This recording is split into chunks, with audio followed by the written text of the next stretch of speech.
അയ്യോൾ അപ്പോൾ ഐ+ ട്രെയിനിങ് സൊല്യൂഷന്റെ റിസർച്ച് ഓഫീസർ പ്രീ വെബിനാറിലേക്ക് ഒരിക്കൽ കൂടി എല്ലാവരെയും സ്വാഗതം ചെയ്യുകയാണ്.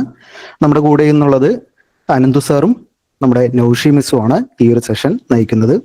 നമുക്കതിന് തൊട്ട് മുമ്പായിട്ട് എന്താണ് ഈ റിസർച്ച് ഓഫീസർ എന്നുള്ള തസ്തിക എന്താണെന്ന് അറിയാത്തവർക്കായിട്ട് ജസ്റ്റ് ഒന്ന് പറഞ്ഞുതരാം. ഓക്കെ, റിസർച്ച് ഓഫീസർ എന്ന് പറയുന്നത് നമ്മൾ ഈ അടുത്ത ഈ ഒരു മാസം അല്ലെങ്കിൽ അടുത്ത മാസമൊക്കെ നോട്ടിഫിക്കേഷൻ പ്രതീക്ഷിച്ചിരിക്കുന്ന ഒരു തസ്തിക അല്ലെങ്കിൽ ഒരു നോട്ടിഫിക്കേഷൻ ആണ്. ഇതിന്റെ തൊട്ട് മുമ്പായിട്ട് ഇതിന്റെ നോട്ടിഫിക്കേഷൻ വന്നത് 2020 138/2020 എന്ന് പറയുന്ന research officer economics and statistics എന്ന് പറയുന്ന ഈ ഒരു നോട്ടിഫിക്കേഷൻ വന്നത് 2020 10-ാം മാസം 30-ാം തീയതിയായിരുന്നു ഇതിന്റെ നോട്ടിഫിക്കേഷൻ വന്നത്. ഏകദേശം 36,600 രൂപ മുതലാണ് അന്നത്തെ ബേസിക് പേ ഉണ്ടായിരുന്നത്. ഈ സമയത്ത് എന്തായാലും ഈ ഒരു പേ നമുക്ക് മിനിമം പ്രതീക്ഷിക്കാൻ പറ്റുന്ന ഒരു തസ്തിക തന്നെയാണ്. 21 വയസ്സ് മുതൽ 36 വയസ്സ് വരെയുള്ള ആളുകൾക്കാണ് ഇത് അപ്ലൈ ചെയ്യാൻ പറ്റുന്നത്. മറ്റുള്ള റിസർവേഷൻ കാറ്റഗറിക്കുള്ള റിസർവേഷൻ ഒക്കെ ഏജ് കൺസെഷൻ ഒക്കെ ഇവിടെ ലഭിക്കുന്നതാണ്. അപ്പൊ നമ്മൾ ഇതിന്റെ നോട്ടിഫിക്കേഷൻ എന്തുകൊണ്ട് പ്രതീക്ഷിക്കുന്നു എന്ന് പറഞ്ഞാൽ, നമ്മൾ പറഞ്ഞു 2020 ഇതിന്റെ നോട്ടിഫിക്കേഷൻ അവസാനമായിട്ട് വിളിച്ചത്. 2022 ഇതിന്റെ എക്സാം കഴിഞ്ഞു.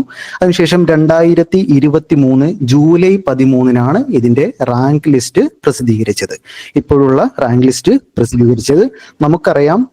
PSCയുടെ ഓരോ എക്സാം എടുത്തു നോക്കിയാലും 1 വർഷം അല്ലെങ്കിൽ മാക്സിമം 3 വർഷമാണ് നമ്മുടെ റാങ്ക് ലിസ്റ്റിന്റെ കാലാവധി എന്ന് പറയുന്നത്. ഓക്കെ, അപ്പൊ നോക്കിക്കേ, 2023 ജൂലൈ 13 റാങ്ക് ലിസ്റ്റ് വന്നത് എന്നുണ്ടെങ്കിൽ അടുത്ത റാങ്ക് ലിസ്റ്റ് എന്ന് വരണം? അതായത് 2023-2026 ജൂലൈ മാസത്തിൽ ഈ ഒരു റാങ്ക് ലിസ്റ്റ് ക്യാൻസൽ ആയി പോവുകയാണ്. ആ സമയത്ത് എന്ത് വേണം? പുതിയൊരു റാങ്ക് ലിസ്റ്റ് പ്രസിദ്ധീകരിക്കേണ്ടതുണ്ട്. ഓക്കെ, ഇപ്പൊ 2025 അവസാനമായി അല്ലെ. അപ്പോഴേക്കും 2026 ജൂലൈ ആകുമ്പോഴേക്കും നോട്ടിഫിക്കേഷൻ വന്ന് എക്സാം വിളിച്ച് എക്സാം നടത്തി അതിനുശേഷം ഇന്റർവ്യൂ. ഓക്കെ, ഈ ഒരു എക്സാമിന് ഇന്റർവ്യൂ കൂടിയുണ്ട്. അപ്പൊ ഇന്റർവ്യൂ കഴിഞ്ഞ് റാങ്ക് ലിസ്റ്റ് പ്രസിദ്ധീകരിക്കേണ്ടതുണ്ട്. അതുകൊണ്ട് തന്നെ ഈ വരുന്ന മാസങ്ങളിൽ തന്നെ ഏറ്റവും അടുത്ത് തന്നെ നമുക്കിതിന്റെ നോട്ടിഫിക്കേഷൻ നമുക്ക് പ്രതീക്ഷിക്കാൻ വേണ്ടിയിട്ട് സാധിക്കും. ഓക്കെ, നമുക്ക് ബാക്കിയുള്ള കാര്യങ്ങളിലേക്ക് പോവാം. ഈ ഒരു എക്സാമുമായി ബന്ധപ്പെട്ട റിസർച്ച് ഓഫീസർ എന്ന് പറയുന്ന ഈ ഒരു എക്സാമുമായി ബന്ധപ്പെട്ട കാര്യങ്ങൾ എന്ന് പറയുമ്പോൾ എല്ലാവർക്കും അറിയേണ്ട ഒരു കാര്യം എന്ന് പറയുമ്പോൾ ഇതിന്റെ ക്വാളിഫിക്കേഷൻ ആയിരിക്കും അല്ലെ. നമുക്ക് അവസാന തവണ വിളിച്ചപ്പോഴുള്ള ക്വാളിഫിക്കേഷൻ ഒരു പോസ്റ്റ് ഗ്രാജുവേറ്റ് ഡിഗ്രിയാണ്. എന്തിലൊക്കെയാണ്? എക്കണോമിക്സ്, സ്റ്റാറ്റിസ്റ്റിക്സ്, മാത്തമാറ്റിക്സ് എന്നിവയിൽ ഒരു PG അല്ലെങ്കിൽ പോസ്റ്റ് ഗ്രാജുവേഷൻ ആണ് വേണ്ടത്. ഒരു ഫസ്റ്റ് ക്ലാസ്സോ അല്ലെങ്കിൽ സെക്കൻഡ് ക്ലാസ്സോട് കൂടിയ ഒരു PG ആണ് വേണ്ടത്. എക്കണോമിക്സ്, സ്റ്റാറ്റിസ്റ്റിക്സ്, മാത്തമാറ്റിക്സ് എന്നിവയിൽ നിന്നുള്ള ഒരു PG ആണ് വേണ്ടത്. ഓക്കെ, പിന്നീട് അതിൽ ശ്രദ്ധിക്കേണ്ട കാര്യം എന്താണെന്ന് ചോദിച്ചാൽ, ഈ mathematics post graduation in mathematics എടുത്ത ആളുകൾ ബാച്ചിലർ ഡിഗ്രിയിൽ സ്റ്റാറ്റിസ്റ്റിക്സ് ഒരു പ്രധാന വിഷയമായിട്ട് പഠിച്ചിട്ടുണ്ടാവണം എന്നുള്ളത് മാത്രമാണ് ഇവിടെ നോക്കേണ്ടത്. അതുപോലെ ഒരു ഡൗട്ട് കൂടി നമുക്ക് വന്നിട്ടുണ്ട്. MCOM അല്ലെ സർ, MCOMകാർക്ക് പറ്റുമോ എന്ന് ചോദിക്കുന്നുണ്ട്. ഇത്തവണ ഈ ഒരു വരുന്ന നോട്ടിഫിക്കേഷനിൽ മിക്കവാറും MCOMകാർക്ക് കൂടി ക്വാളിഫിക്കേഷൻ നൽകാനുള്ള ചാൻസ് ഉണ്ട്. ക്വാളിഫിക്കേഷനിൽ MCOM കൂടി ഉൾപ്പെടുത്താനുള്ള ചാൻസ് ഉണ്ട്. പക്ഷെ നമുക്ക് കൺഫേം ചെയ്യാൻ പറ്റില്ല. നമ്മുടെ ഒഫീഷ്യൽ നോട്ടിഫിക്കേഷൻ വരുന്ന സമയത്ത് നമുക്കത് കൺഫേം ചെയ്യാൻ പറ്റും. ഓക്കെ, അപ്പൊ പിന്നെ നമ്മുടെ ഇപ്പോഴത്തുള്ള അഡ്വൈസ്, ഇപ്പോൾ നിലവിലുള്ള റാങ്ക് ലിസ്റ്റിൽ നിന്നുള്ള അഡ്വൈസ് പോയത് 17 പേർക്കാണ് ഇതുവരെ. ലാസ്റ്റ് ഡേറ്റ് എന്ന് പറയുന്നത് 2025 6-ാം മാസം 24-ാം തീയതി. അവസാന അഡ്വൈസ് പോയത് 17 ആളുകൾക്കാണ്. ഓക്കെ, എക്സാം നടന്നത് 2023 7 13. ഓക്കെ, അപ്പൊ നമുക്ക് ബാക്കിയുള്ള ഡീറ്റെയിലേക്ക് പോകുമ്പോൾ ഇനി എന്താണ് ഇതിന്റെ സിലബസ് എന്നറിയണ്ടേ? ഓക്കെ, സിലബസിലേക്ക് കടക്കുമ്പോൾ നമുക്കറിയാം PSC എക്സാം ആണ്. 100 മാർക്കിനായിരിക്കും പരീക്ഷ നടക്കുന്നത്. അതിൽ ഏറ്റവും കൂടുതൽ വെയിറ്റേജ് ഉള്ള, ഏറ്റവും കൂടുതൽ മാർക്കുള്ളത് സ്റ്റാറ്റിസ്റ്റിക്സിനാണ്. ഓക്കെ, അതുപോലെ എക്കണോമിക്സിന് 30 മാർക്കും മാത്തമാറ്റിക്സിന് 20 മാർക്കും പിന്നീട് GK കറന്റ് അഫയർ റിനൈസൻസ് എന്നുള്ള ഏരിയയിലേക്ക് 10 മാർക്കും മാത്രമാണ് വരുന്നത്. ഓക്കെ, അപ്പൊ നമുക്ക് ഇതിന്റെ ഡീറ്റെയിൽഡ് ആയിട്ടുള്ള സിലബസ് കാര്യങ്ങളെല്ലാം പറഞ്ഞു തരാൻ വേണ്ടിയിട്ട് അതിൻ്റെതായ നമ്മുടെ എക്സ്പേർട്ട് ഫാക്കൽറ്റീസ് ഇവിടെയുണ്ട്. അപ്പൊ അതിന് മുമ്പായിട്ട് ഏറ്റവും കുറഞ്ഞ mark GK current affair renaissance വെറും 10 മാർക്ക് മാത്രമാണ്. അത് നമുക്കൊന്ന് നോക്കാം. അതിനുശേഷം ഇതിന്റെ എക്സ്പേർട്ട് ഫാക്കൽറ്റികൾക്ക് ഞാൻ ഈ ഒരു സെഷൻ കൈമാറുകയാണ്. ഓക്കെ, അപ്പൊ നമുക്ക് നോക്കാം. GK നോക്കിക്കേ, വെറും 10 മാർക്കിനാണ് എന്ന് നമ്മൾ പറഞ്ഞു. അവിടെ പ്രത്യേകിച്ച് എടുത്തു പറയുന്ന ഒരു ഏരിയയാണ് റിനൈസൻസ് ഇൻ കേരള. ഓക്കെ, അതായത് നമ്മളിപ്പോൾ ജനറൽ നോളജ് എടുത്തു നോക്കിയാലും കറന്റ് അഫയർ എടുത്തു നോക്കിയാലും നമുക്കൊരു 2-3 ചോദ്യങ്ങൾ മാത്രമാണ് അവിടെ നിന്ന് പ്രതീക്ഷിക്കാവുന്നത്. റിനൈസൻസിൽ നിന്ന് ഒരു 3-4-5 ചോദ്യങ്ങൾ വരെ നമുക്കിവിടെ പ്രതീക്ഷിക്കാൻ പറ്റും. ഓക്കെ, അപ്പോൾ റിനൈസൻസിന്റെ സിലബസ് വ്യക്തമായിട്ട് തന്നെ PSC തന്നിട്ടുണ്ട്. നോക്കിക്കേ, towards a new society, introduction to English education, various missionary organization and their functioning, founding of educational institutions, factories, printing press etcetera. Okay, അതുപോലെ തന്നെ അടുത്തതാണ് efforts to reform the society. അതിൽ socio religious reform movements വരും. അതായത് SNDP യോഗം, NSS, Yogakshema സഭ, സാധുജന പരിപാലന സംഘം തുടങ്ങി സഹോദര പ്രസ്ഥാനം വരെയുള്ള പ്രസ്ഥാനങ്ങളാണ് ഇവിടെ ചോദിക്കുന്നത്. ഓക്കെ, അതുപോലെ തന്നെ അടുത്തതാണ് സ്ട്രഗിൾസ് ആൻഡ് സോഷ്യൽ റിവോൾട്ട്സ് എന്ന് പറയുന്നത്. നമ്മുടെ മേൽമുണ്ട് സമരം പോലുള്ള upper cloth revolts, Channar agitation, Vaikom സത്യാഗ്രഹം, നമ്മളെല്ലാം PSC പരീക്ഷയ്ക്ക് വേണ്ടി പഠിച്ചിട്ടുള്ള ആ ബേസിക് ആയിട്ടുള്ള കേരള GK അല്ലെ, കേരള ഹിസ്റ്ററിയിലൊക്കെ നമ്മൾ പഠിച്ചിട്ടുള്ള ആ ഏരിയാസ് മാത്രമാണ് ഇവിടെ വരുന്നത്. മലബാർ റയറ്റ്, അതുപോലെ തന്നെ സിവിൽ ഡിസോബീഡിയൻ മൂവ്മെന്റ് തുടങ്ങിയവയും വരുന്നുണ്ട്. അതിനുശേഷം വരുന്നതാണ് role of press in renaissance. അതായത് നമ്മുടെ ജേണൽസ്, പത്രങ്ങൾ ഒക്കെയാണ് വരുന്നത്. മലയാളി, സ്വദേശാഭിമാനി, വിവേകോദയം, മിതവാദി, സ്വരാജ്, മലയാള മനോരമ, ഭാഷാഭൂഷണി, മാതൃഭൂമി, കേരള കൗമുദി, സമദർശി, കേസരി, അല്ലമീൻ, പ്രഭാതം, യുക്തിവാദി തുടങ്ങിയുള്ള പത്രങ്ങളും ജേണലുകളും ഒക്കെയാണ് ഇവിടെ വരുന്നത്. അതിനുശേഷം നമുക്ക് പ്രധാനപ്പെട്ട ലിറ്ററേച്ചർ, അതായത് നോവല്, ഡ്രാമ, പൊയട്രി തുടങ്ങിയ സംഭവങ്ങളെല്ലാം പഠിക്കാനുണ്ട്. അതിനുശേഷം വരുന്ന ഏറ്റവും ഇമ്പോർട്ടൻ്റ് ആയിട്ടുള്ള ഒന്നാണ് വുമൺ റിനൈസൻസ് ലീഡേഴ്സ്. ഓക്കെ, അതായത് പാർവതി നെന്മണി മംഗലം, അതുപോലെ ആര്യപള്ളം, AV കുട്ടിമാളു അമ്മ, ലളിത പ്രഭു, അക്കാമ ചെറിയാൻ, അന്ന ചാണ്ടി, ലളിതാംബിക അന്തർജനം തുടങ്ങിയ വുമൺ ലീഡേഴ്സിനെയും നമുക്ക് പഠിക്കേണ്ടതുണ്ട്. പിന്നീട് നമ്മൾ ഏതൊരു PSC പരീക്ഷ എടുത്തു നോക്കിയാലും കാണാവുന്ന റിനൈസൻസ് ലീഡേഴ്സ്, തൈക്കാട് അയ്യ മുതൽ കുറ്റിപ്പുഴ കൃഷ്ണപിള്ള വരെയുള്ള ലീഡേഴ്സിനെ എല്ലാവരെയും തന്നെ പഠിക്കണം. അതുപോലെ തന്നെ ലിറ്റററി ഫിഗേഴ്സ് ഉണ്ട്.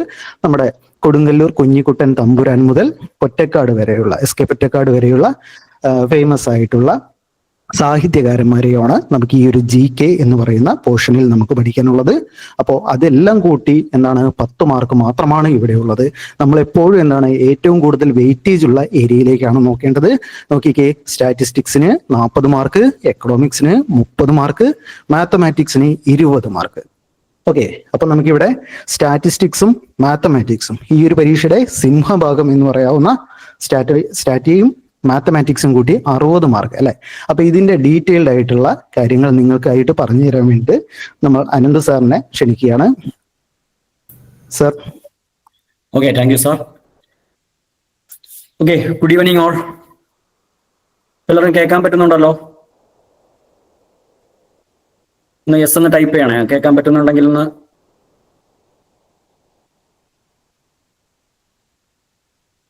ഓഡിയോക്ക് കുഴപ്പമൊന്നുമില്ലല്ലോ? ഓക്കെ. അപ്പോൾ ഇന്ന് നമ്മളൊരു വെബിനാർ അറ്റൻഡ് ചെയ്യാനായിട്ട് ഇരിക്കുന്നത് നമ്മുടെ സാറ് പറഞ്ഞതുപോലെ നമ്മുടെ research officer, economics and statistics ഡിപ്പാർട്ട്മെന്റിൽ നിന്നുള്ള ആ ഒരു എക്സാമിനെ പറ്റിയുള്ള കുറച്ച് കാര്യങ്ങൾ അപ്പോൾ നിങ്ങളുമായിട്ടൊന്ന് ഷെയർ ചെയ്യുന്നതിന് വേണ്ടിയാണ്. അപ്പോൾ നമ്മൾ ആ ഒരു എക്സാം നമുക്ക് ഏകദേശം ഈ ഒരു 2-3 മാസത്തിനുള്ളിൽ തന്നെ അതിനൊരു നോട്ടിഫിക്കേഷൻ നമുക്ക് എക്സ്പെക്ട് ചെയ്യാൻ പറ്റും.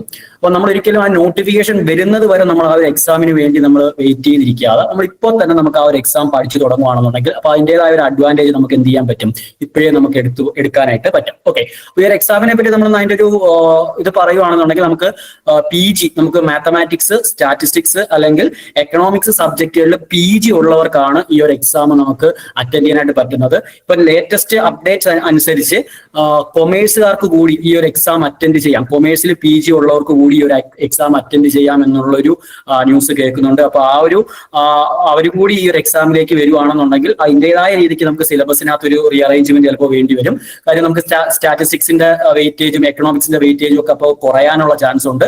അപ്പോൾ കൊമേഴ്സ് കൂടിയായിരിക്കും നമുക്ക് ആ ഒരു ഇതിനകത്തേക്ക് നമുക്ക് വരുന്നത്. പഴയ നോട്ടിഫിക്കേഷൻ അനുസരിച്ച് നമുക്ക് നമ്മൾ സാർ ഇപ്പോൾ എക്സ്പ്ലെയിൻ ചെയ്ത കണക്ക് മാത്സ്, എക്കണോമിക്സ് ആൻഡ് കൊമേഴ്സ്, പിന്നെ നമ്മളെ ജനറൽ GK പാർട്ട്, ഈ ഒരു 4 ടോപ്പിക്കിൽ നിന്നായിരുന്നു നമുക്ക് ക്വസ്റ്റ്യൻസ് ഉണ്ടായിരുന്നത്. അപ്പൊ ആ ഒരു ഇത് മാറി കൊമേഴ്സ് കൂടി ആഡ് ആവുകയാണെന്നുണ്ടെങ്കിൽ അപ്പൊ സ്റ്റാറ്റിന്റെയും എക്കണോമിക്സിന്റെ ഒക്കെ വെയിറ്റേജ് കുറച്ച് മാറി നമുക്ക് ഒരു കൊമേഴ്സ് കൂടി അതിനകത്തേക്ക് ഇൻക്ലൂഡ് ആവാനുള്ള ചാൻസ് കാണുന്നുണ്ട്.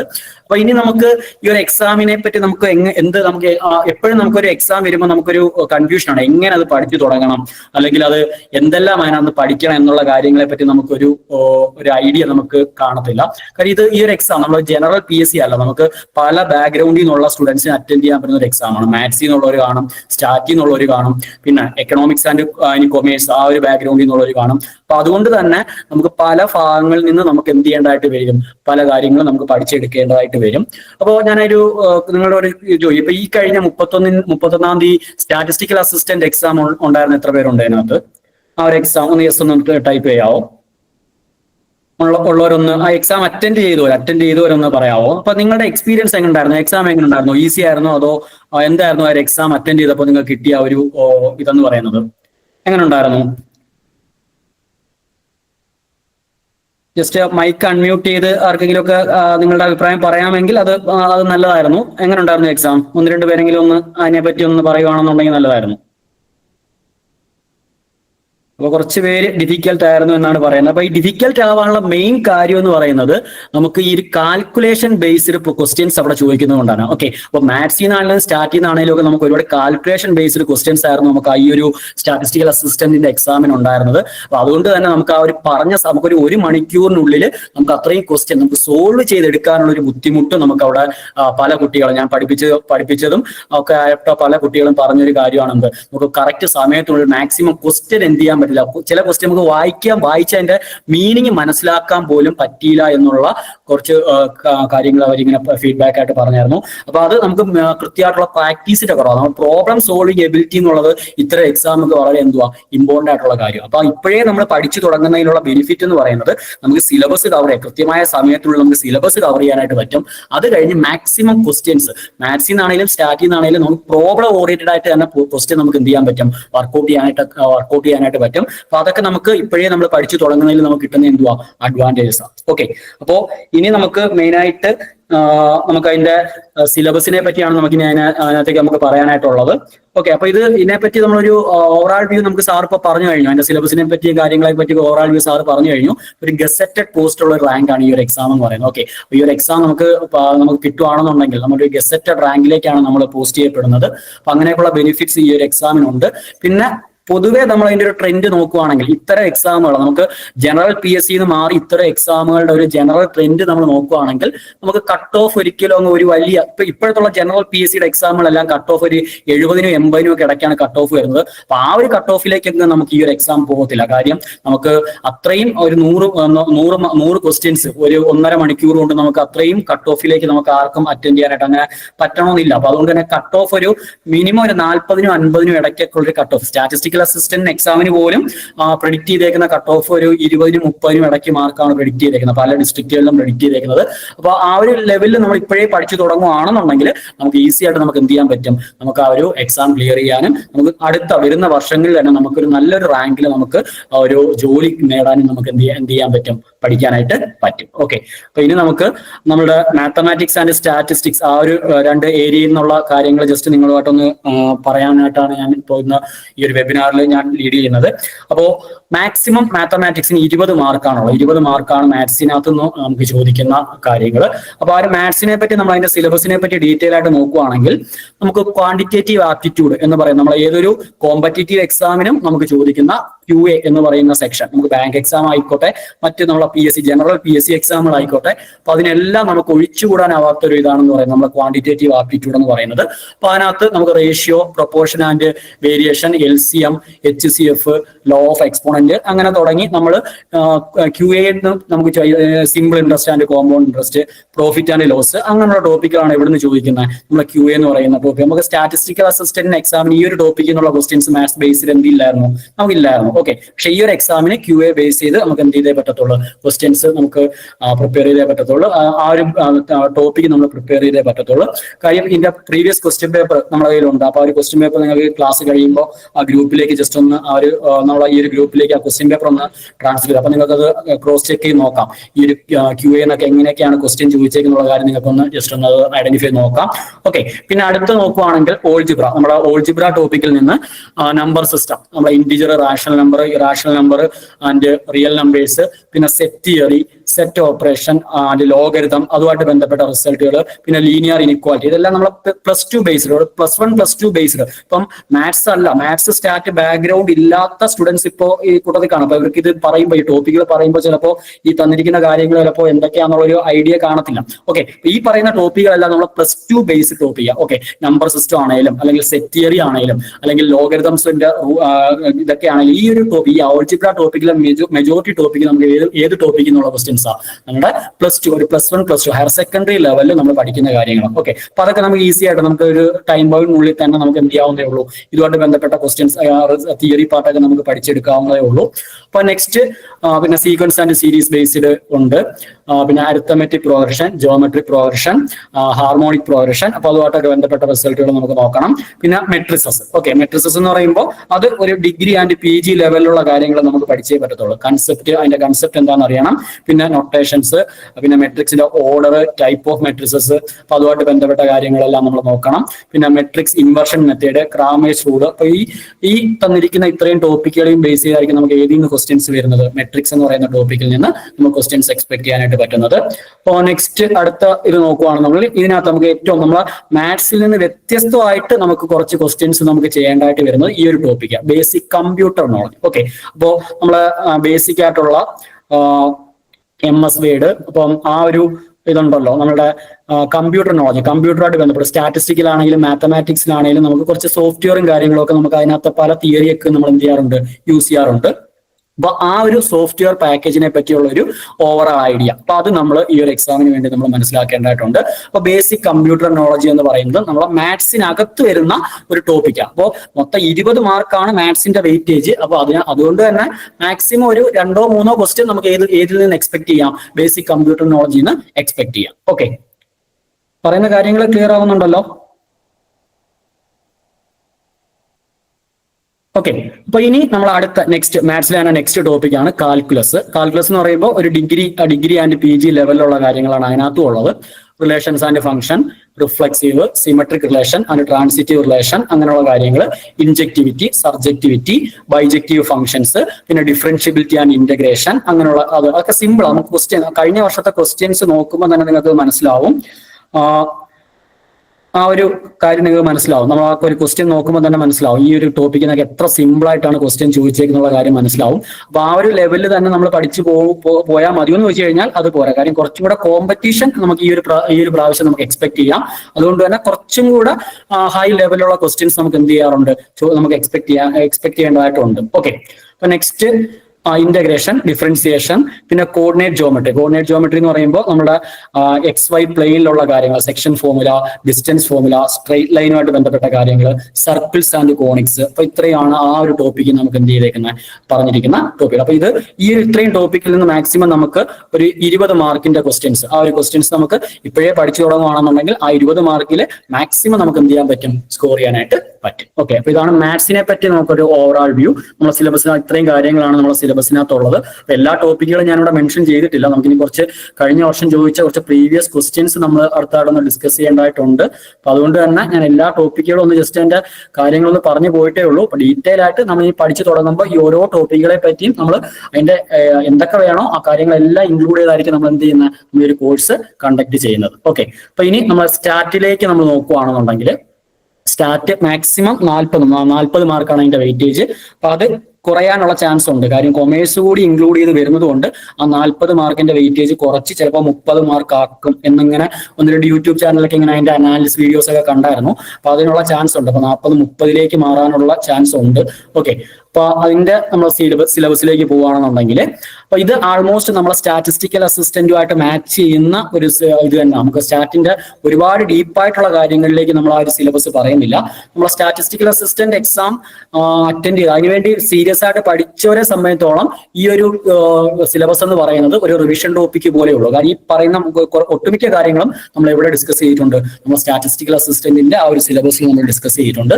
അപ്പൊ ആദ്യമേ നമുക്ക് യൂണിറ്റ് 1 പറയുന്നത് Indian and state statistical system, നമ്മളെ ഇന്ത്യയുടെ സ്റ്റാറ്റിസ്റ്റിക്കൽ സിസ്റ്റത്തിന്റെ ആ ഒരു എവല്യൂഷനും പിന്നെ നമ്മളെ സ്റ്റേറ്റ് ലെവലിലുള്ള സ്റ്റാറ്റിസ്റ്റിക്കൽ സിസ്റ്റം അതിനെ പറ്റിയുള്ള കാര്യങ്ങളാണ് നമുക്ക്. അത് നമ്മൾ ഓരോ ഇൻസ്റ്റിറ്റ്യൂഷൻസ് ഒക്കെ ഉണ്ടല്ലോ, നമ്മളെ CSO, NSSO ആൻഡ് NSO അങ്ങനെ പറയുന്ന ഇൻസ്റ്റിറ്റ്യൂഷൻസ് ഒക്കെ ഉണ്ട്. അപ്പൊ അതിനെയൊക്കെ പറ്റിയുള്ള ക്വസ്റ്റ്യൻസ് ആയിരിക്കും നമുക്ക് ആ ഒരു ടോപ്പിക്ക് നമുക്ക് എക്സ്പെക്ട് ചെയ്യാനായിട്ട് പറ്റുന്നത്.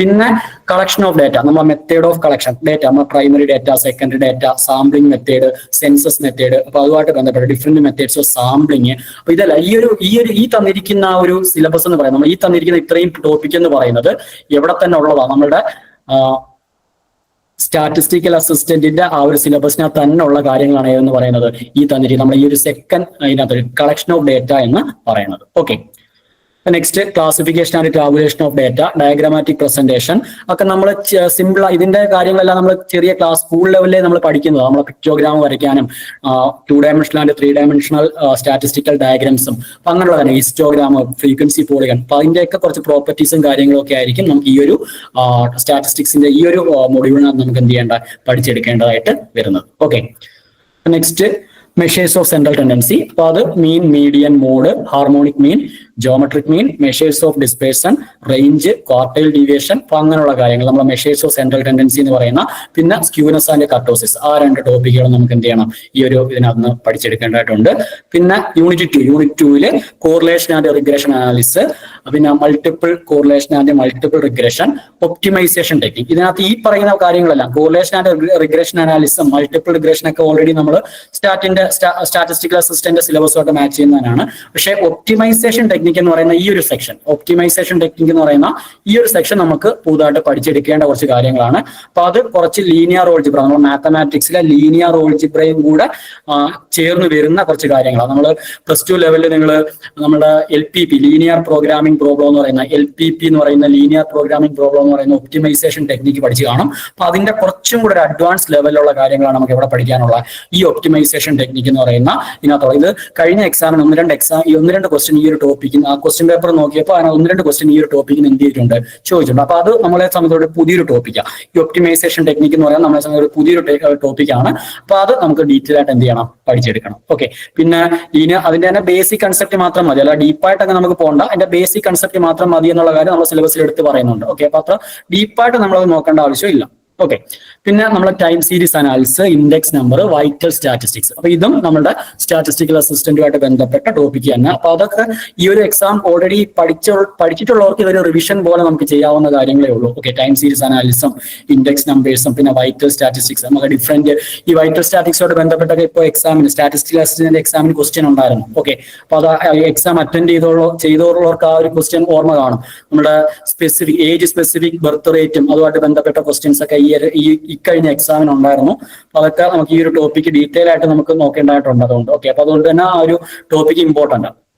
പിന്നെ പ്രോബബിലിറ്റി തിയറി എന്ന് പറയുമ്പോൾ നമ്മുടെ ക്ലാസിക്കൽ ഡെഫിനിഷൻ, പിന്നെ ആക്സിയമാറ്റിക് അപ്രോച്ച്, ബേസിക് കൺസെപ്റ്റ്, അതുമായിട്ട് ബന്ധപ്പെട്ട റിസൾട്ട്, പിന്നെ മാത്തമാറ്റിക്കൽ എക്സ്പെക്ടേഷൻ, അതുമായിട്ട് ബന്ധപ്പെട്ട റിസൾട്ടുകൾ, പിന്നെ ബേസിക് സാമ്പിളിംഗ് ഡിസ്ട്രിബ്യൂഷൻ. അപ്പൊ ഇത് ഈ ടോപ്പിക് എന്ന് പറയുമ്പോൾ കുറച്ച് ഒരു UG ആൻഡ് PG ലെവൽ ടോപ്പിക്കാണ്. ഓക്കെ, അപ്പോൾ sampling distribution, students T distribution, chi-square distribution and F distribution, ഇതൊക്കെ എന്ന് പറയുമ്പോൾ അതൊക്കെ ബേസിക് കൺസെപ്റ്റ് മതി എങ്കിലും നമ്മൾ അതൊക്കെ ഒരു മാത്സ് ആൻഡ് സ്റ്റാറ്റ് ബാക്ക്ഗ്രൗണ്ട് ഉള്ളവർക്ക് ഈസി ആവുന്ന ഒരു ടോപ്പിക്കാണ്. ബാക്കിയുള്ളവർക്ക് അത്യാവശ്യം കുറച്ച് നമുക്ക് ആ കൺസെപ്റ്റുകൾ എന്ത് ചെയ്യേണ്ടി വരും, നമുക്ക് പഠിച്ചെടുക്കേണ്ടതായിട്ട് ഉണ്ട്. ഓക്കെ, പിന്നെ theory of estimation, fourth module theory of estimation, testing of hypothesis, അപ്പൊ അതുമായിട്ട് ബന്ധപ്പെട്ട കൈ സ്ക്വയർ ടെസ്റ്റ്, പിന്നെ നമ്മളെ ഈ T test, Z test, goodness of ഫിറ്റിങ്ങിന് വേണ്ടിയുള്ള കൈ സ്ക്വയർ ടെസ്റ്റ്, അപ്പൊ അങ്ങനെയുള്ള കാര്യങ്ങളും അതുമായിട്ട് ബേസ് ചെയ്തിട്ടുള്ള റിസൾട്ട് വേണം നമുക്ക് മൊഡ്യൂൾ 4-നകത്ത് എന്ത് ചെയ്യാനുള്ള, യൂണിറ്റ് 4-നകത്ത് സ്റ്റാർട്ടിങ് നമുക്ക് എന്ത് ചെയ്യാനുള്ള പഠിച്ചെടുക്കാനായിട്ടുള്ള. അപ്പൊ ഇത്രയാണ് നമ്മുടെ ആ ഒരു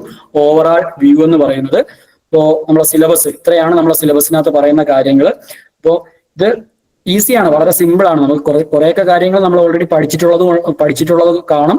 പിന്നെ നമുക്ക് അത്യാവശ്യം വേണ്ടുന്ന കുറച്ച് കാര്യങ്ങൾ, എക്സ്ട്രാ വേണ്ടുന്ന കാര്യങ്ങൾ മാത്രം നമുക്ക് എന്ത് ചെയ്യാം, നമുക്ക് ആ ഒരു കാര്യങ്ങൾ നമുക്ക് ഈസി ആയിട്ട് പഠിച്ചെടുക്കാം. ഓക്കെ, അപ്പൊ ഇനി ഞാൻ അടുത്തതായിട്ട് ഞാൻ ഡിസ്കസ് ചെയ്യാനായിട്ട് പോകുന്നത് കഴിഞ്ഞ എക്സാമിന്, അതായത് 2022 നടന്ന എക്സാമിന് ഈ ഒരു ടോപ്പിക് മാത്സ് ആൻഡ് സ്റ്റാറ്റിൽ നിന്ന് ചോദിച്ചിട്ടുള്ള കുറച്ച് ക്വസ്റ്റ്യൻസ് നമുക്കൊന്ന് ഡിസ്കസ് ചെയ്യാം. അപ്പൊ ആ ക്വസ്റ്റ്യൻ ഡിസ്കസ് ചെയ്യുമ്പോൾ നിങ്ങൾക്ക് ഒരു ഐഡിയ കിട്ടും എങ്ങനെയൊക്കെയാണ് നമുക്ക് പ്രിപ്പയർ ചെയ്യേണ്ടത്, ഈ ഒരു എക്സാമിന് എങ്ങനെയാണത് നമ്മൾ പ്രിപ്പയർ ചെയ്യുന്നുള്ള ഐഡിയ നിങ്ങൾക്ക് കിട്ടും. ആ ഒരു ക്വസ്റ്റ്യൻ ആണ് അടുത്തായിട്ട് എന്ത് ചെയ്യാൻ പോകുന്നത്, ഡിസ്കസ് ചെയ്യാനായിട്ട് പോകുന്നത്. അപ്പോൾ ഇത് ഫസ്റ്റ് ക്വസ്റ്റ്യൻ നമുക്ക് ലീനിയർ ഓൾജിബ്ര എന്ന് ചോദിച്ചൊരു ക്വസ്റ്റ്യൻ ആണിത്. അപ്പോൾ which of the following statement about any two square matrices of the same order is false. Okay, അപ്പോ നമുക്ക് ഒരു സ്ക്വയർ മെട്രിക്സിനെ പറ്റി കുറച്ച് റിസൾട്ടുകൾ തന്നിട്ടുണ്ട്. ആ റിസൾട്ടുകളിൽ ഏത് റിസൾട്ടാണ് ഫാൾസ് എന്ന് വേണം എന്ത് ചെയ്യാൻ, കണ്ടുപിടിക്കാൻ. സിമ്പിൾ ആണ്. നമ്മളെ മെട്രിക്സുകളുടെ അഡീഷനും സബ്സ്ട്രാക്ഷനുമായിട്ടൊക്കെ ബന്ധപ്പെട്ട പ്രോപ്പർട്ടി ബേസ് ചെയ്തുള്ള ഒരു ക്വസ്റ്റ്യൻ ആണ് ഈ തന്നിരിക്കുന്നത്. ഓക്കെ, അപ്പോൾ ഓപ്ഷൻസ് വായിക്കുമ്പോൾ തന്നെ നിങ്ങൾക്ക് അതിന്റെ ആൻസർ പറയാവുന്നേ ഉള്ളൂ.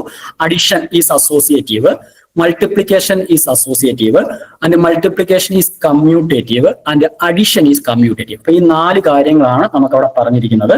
അപ്പോൾ അഡിഷൻ നമുക്ക് അസോസിയേറ്റീവ് പ്രോപ്പർട്ടി എന്ന് വെച്ചാൽ എന്തുവാ, 3 മെട്രിക്സ്, എയും ബിയും സിയും 3 മെട്രിക്സ് ആണെങ്കിൽ A plus B plus C എന്ന് പറയുന്നത് എന്തിന് ഈക്വൽ ആവണം, എ പ്ലസ് ബി പ്ലസ് സിക്ക് ഈക്വൽ ആവണം. ഓക്കെ, അപ്പൊ ഈ റിസൾട്ടിനെ നമ്മൾ അസോസിയേറ്റീവ് പ്രോപ്പർട്ടി എന്ന് വിളിക്കുന്നത്. അപ്പൊ മെട്രിക്സുകളുടെ അഡിഷൻ നമ്മൾ പ്രോപ്പർട്ടി പഠിക്കുന്ന സമയത്ത് നമുക്കറിയാം മെട്രിക്സുകളുടെ അഡിഷൻ എന്തുവാ, അസോസിയേറ്റീവ് ആണ്. അപ്പൊ ഓപ്ഷൻ എ എന്തുവായിരിക്കും, കറക്റ്റ് ആയിരിക്കും. ഓക്കെ, ഇനി മൾട്ടിപ്ലിക്കേഷൻ ഈസ് അസോസിയേറ്റീവ്. എയും ബിയും സിയും 3 മെട്രിക്സ് ആണെന്നുണ്ടെങ്കിൽ A into B into C എന്ന് പറയുന്നത് എന്തിന് ഈക്വൽ ആയിരിക്കും, എ ഇൻറ്റു ബി സിക്ക് ഈക്വൽ ആയിരിക്കും. അപ്പൊ അതും നമുക്ക് ട്രൂ ആണ്. ഓക്കെ, അപ്പൊ ആ ഒരു പ്രോപ്പർട്ടി മെട്രിക്സിന്റെ മൾട്ടിപ്ലിക്കേഷന്റെ കേസിൽ എന്തുവാ, ട്രൂ ആ. അപ്പൊ അതും ആ ഒരു തന്നിരിക്കുന്ന ഓപ്ഷൻ എന്താ, കറക്റ്റ്. ഓക്കെ, അടുത്ത മൾട്ടിപ്ലിക്കേഷൻ ഈസ് കമ്മ്യൂട്ടേറ്റീവ്. അടുത്ത പറഞ്ഞിരിക്കുന്നത് മൾട്ടിപ്ലിക്കേഷൻ എന്താന്ന്, കമ്മ്യൂട്ടേറ്റീവ് ആണ്. അപ്പൊ മെട്രിക്സുകളുടെ പ്രോപ്പർട്ടി ആയിട്ട് നമ്മൾ പഠിക്കുന്നുണ്ട്. എയും ബിയും 2 മെട്രിക്സ് ആണെന്നുണ്ടെങ്കിൽ എ ബി എന്ന് പറയുന്ന പ്രോഡക്റ്റ് എന്തിന് ഈക്വൽ ആവണമെന്ന് നിർബന്ധമില്ല, ബി എക്ക് ഈക്വൽ ആകണമെന്ന് നിർബന്ധമില്ല. That is a b not equal എന്തായിരിക്കും, ബി ആയിരിക്കും. ഓക്കെ, പക്ഷെ ഇവിടെ പറഞ്ഞിരിക്കുന്ന മൾട്ടിപ്ലിക്കേഷൻ ഈസ് കമ്മ്യൂട്ടേറ്റീവ് എന്നല്ലേ. അപ്പോൾ ഈ ഒരു ഓപ്ഷൻ, ഈ തന്നിരിക്കുന്ന ഓപ്ഷൻ എന്തുമായിരിക്കും, തെറ്റായിരിക്കും. ഓക്കെ, അപ്പൊ ഇവിടെ നമ്മൾ ചോദിച്ചേക്കുന്നത് which of the following is false എന്നാണ്. അപ്പൊ ഇനി നമുക്ക് 4th ഓപ്ഷൻ നോക്കേണ്ട ആവശ്യം പോലും ഇല്ല. നമുക്ക് ആ ഫാൾസ് ആയിട്ടുള്ള ഓപ്ഷൻ കിട്ടി. ഏതായിരിക്കും ഫാൾസ് ഓപ്ഷൻ, ബി ആയിരിക്കും എന്ന് പറയുന്നത് ഫാൾസ് ആയിട്ടുള്ള ഓപ്ഷൻ എന്ന് പറയുന്നത്. ഓക്കെ, മെട്രിക്സിന്റെ പ്രോപ്പർട്ടി ബേസ് സിമ്പിൾ ക്വസ്റ്റ്യൻ ആണിത്. അപ്പൊ ഇങ്ങനെയുള്ള സിമ്പിൾ ലെവൽ ക്വസ്റ്റ്യൻസ് ആണ് കൂടുതലും കഴിഞ്ഞ എക്സാമിന് എന്ത് ചെയ്തേക്കുന്നത്, ചോദിച്ചേക്കുന്നത്. അപ്പൊ ആ ഒരു എക്സാമിന് കട്ട് ഓഫ് ഏകദേശം 46 മാർക്ക് എന്തുവായിരുന്നു മാക്സിമം സ്കോർ ചെയ്തേക്കുന്ന മാർക്ക്. അപ്പൊ അതിനെ മനസ്സിലാവില്ല കട്ട് ഓഫ് എത്രത്തോളം താഴ്ന്നു നിൽക്കുന്നു എന്നുള്ള കാര്യം. ഓക്കെ, അപ്പൊ ഇതാണ് ഫസ്റ്റ് ക്വസ്റ്റ്യൻ. ഈ ഒരു ക്വസ്റ്റ്യൻ കണ്ടിട്ട് നിങ്ങൾക്ക് അത് ഈസി ആയിട്ട് തോന്നുന്നുണ്ടോ, നമ്മളെ ഒരു പഠിച്ചെടുക്കാൻ പറ്റുന്ന കോൺഫിഡൻസ് നിങ്ങൾക്ക് തോന്നുന്നുണ്ടോ? അപ്പൊ സെക്കൻഡ് ക്വസ്റ്റ്യൻ നമുക്ക് ലോഗ്, നമ്മുടെ ഓൾജിബ്ര പാർട്ടിൽ നിന്ന് ലോഗിന്റെ പ്രോപ്പർട്ടി ആയിട്ട് ബേസ് ചെയ്തിട്ടുള്ള ഒരു ക്വസ്റ്റ്യൻ ആണ് അടുത്തായിട്ട് നമുക്ക് പറഞ്ഞേക്കുന്നത്. അതായത് ലോഗ് 2√31728 വാല്യൂ എത്രയാണെന്ന് എന്ത് ചെയ്യണം, കണ്ടുപിടിക്കണം. ഓക്കെ, അപ്പോ നമുക്ക് ലോഗിന്റെ പ്രോപ്പർട്ടി ആണ് നമ്മൾ ഓർത്ത് ചെയ്യേണ്ട ഇത്രയേ ഉള്ളൂ. Log b to the base a എന്ന് പറയുന്നത് എക്സ് ആണെന്നുണ്ടെങ്കിൽ, അതിന്റെ വാല്യൂ എക്സ് ആണെന്നുണ്ടെങ്കിൽ നമുക്ക് b raise to x equal to എന്തെന്ന് എഴുതാം, എ എന്ന് എഴുതാം. ഓക്കെ, അപ്പൊ ഇതാണ് ലോഗിന്റെ പ്രോപ്പർട്ടി. ഇതാണ് നമ്മുടെ ലോഗരിതത്തിന്റെ റിസൾട്ട് എന്ന് പറയുന്നത്. Log b to the base എയുടെ വാല്യൂ എക്സ് ആണെന്നുണ്ടെങ്കിൽ ബി റൈസ് ടു എക്സ് എന്തിന് ഈക്വൽ ആയിരിക്കും, എക്ക് ഈക്വൽ ആയിരിക്കും. ഓക്കെ, അപ്പൊ ഇവിടെ നമുക്ക് log to the base 2√3 to 1728 value അല്ലേ കണ്ടുപിടിക്കേണ്ടത്. അപ്പൊ നമുക്ക് ആദ്യമേ 1728 നമുക്കൊന്ന് ഫാക്ടറൈസ് ചെയ്യാം. അതിനെ ഫാക്ടറൈസ് ചെയ്യുമ്പോൾ നമുക്ക് എത്ര കിട്ടും, ആ തന്നിരിക്കുന്നതിനെ ഫാക്ടറൈസ് ചെയ്യുമ്പോൾ 2 കൊണ്ട് ഫാക്ടറൈസ് ചെയ്യാം. 2 കൊണ്ട് ഫാക്ടറൈസ് ചെയ്യുമ്പോൾ 864 എന്ന് കിട്ടും. വീണ്ടും 2 കൊണ്ട് ഫാക്ടറൈസ് ചെയ്യുമ്പോൾ 432 എന്ന് കിട്ടും. ദെൻ 2 കൊണ്ട് ഫാക്ടറൈസ് ചെയ്യുമ്പോൾ 216 എന്ന് കിട്ടും. എഗെയിൻ 2 കൊണ്ട് ഫാക്ടറൈസ് ചെയ്യുമ്പോൾ 108 എന്ന് കിട്ടും. എഗെയിൻ 2 കൊണ്ട് ഫാക്ടറൈസ് ചെയ്യുമ്പോൾ 54 എന്ന് കിട്ടും. ദെൻ 2 കൊണ്ട് ഫാക്ടറൈസ് ചെയ്യുമ്പോൾ 27 എന്ന് കിട്ടും. ഇനി 2h ഫാക്ടറൈസ് ചെയ്യാൻ പറ്റില്ല. അതായത് 3 കൊണ്ട് ഫാക്ടറൈസ് ചെയ്യുമ്പോൾ 9 എന്ന് കിട്ടും. എഗെയിൻ 3h ഫാക്ടറൈസ് ചെയ്യുമ്പോൾ 3 എന്ന് കിട്ടും. ഓക്കെ, അപ്പൊ നമുക്ക് 1728 നമുക്ക് എങ്ങനെ എഴുതാം? 2 എത്ര ടൈംസ് ഉണ്ട്? 2�6 ഇൻറ്റു 3 ക്യൂബ് എന്ന് എഴുതാം. ഓക്കെ, പക്ഷെ ഇവിടെ നമുക്ക് തന്നേക്കുന്ന ബേസ് നോക്കിയേ 2√3 അല്ലേ ബേസ് ആയിട്ട് തന്നേക്കുന്നത്. അപ്പൊ ഇതിനെ നമുക്ക് എങ്ങനെ എഴുതാം? 2�6 into √3 the whole raised to 6 എന്ന് എഴുതാം. Okay, √3 the whole raised to 6 എന്ന് എഴുതാം.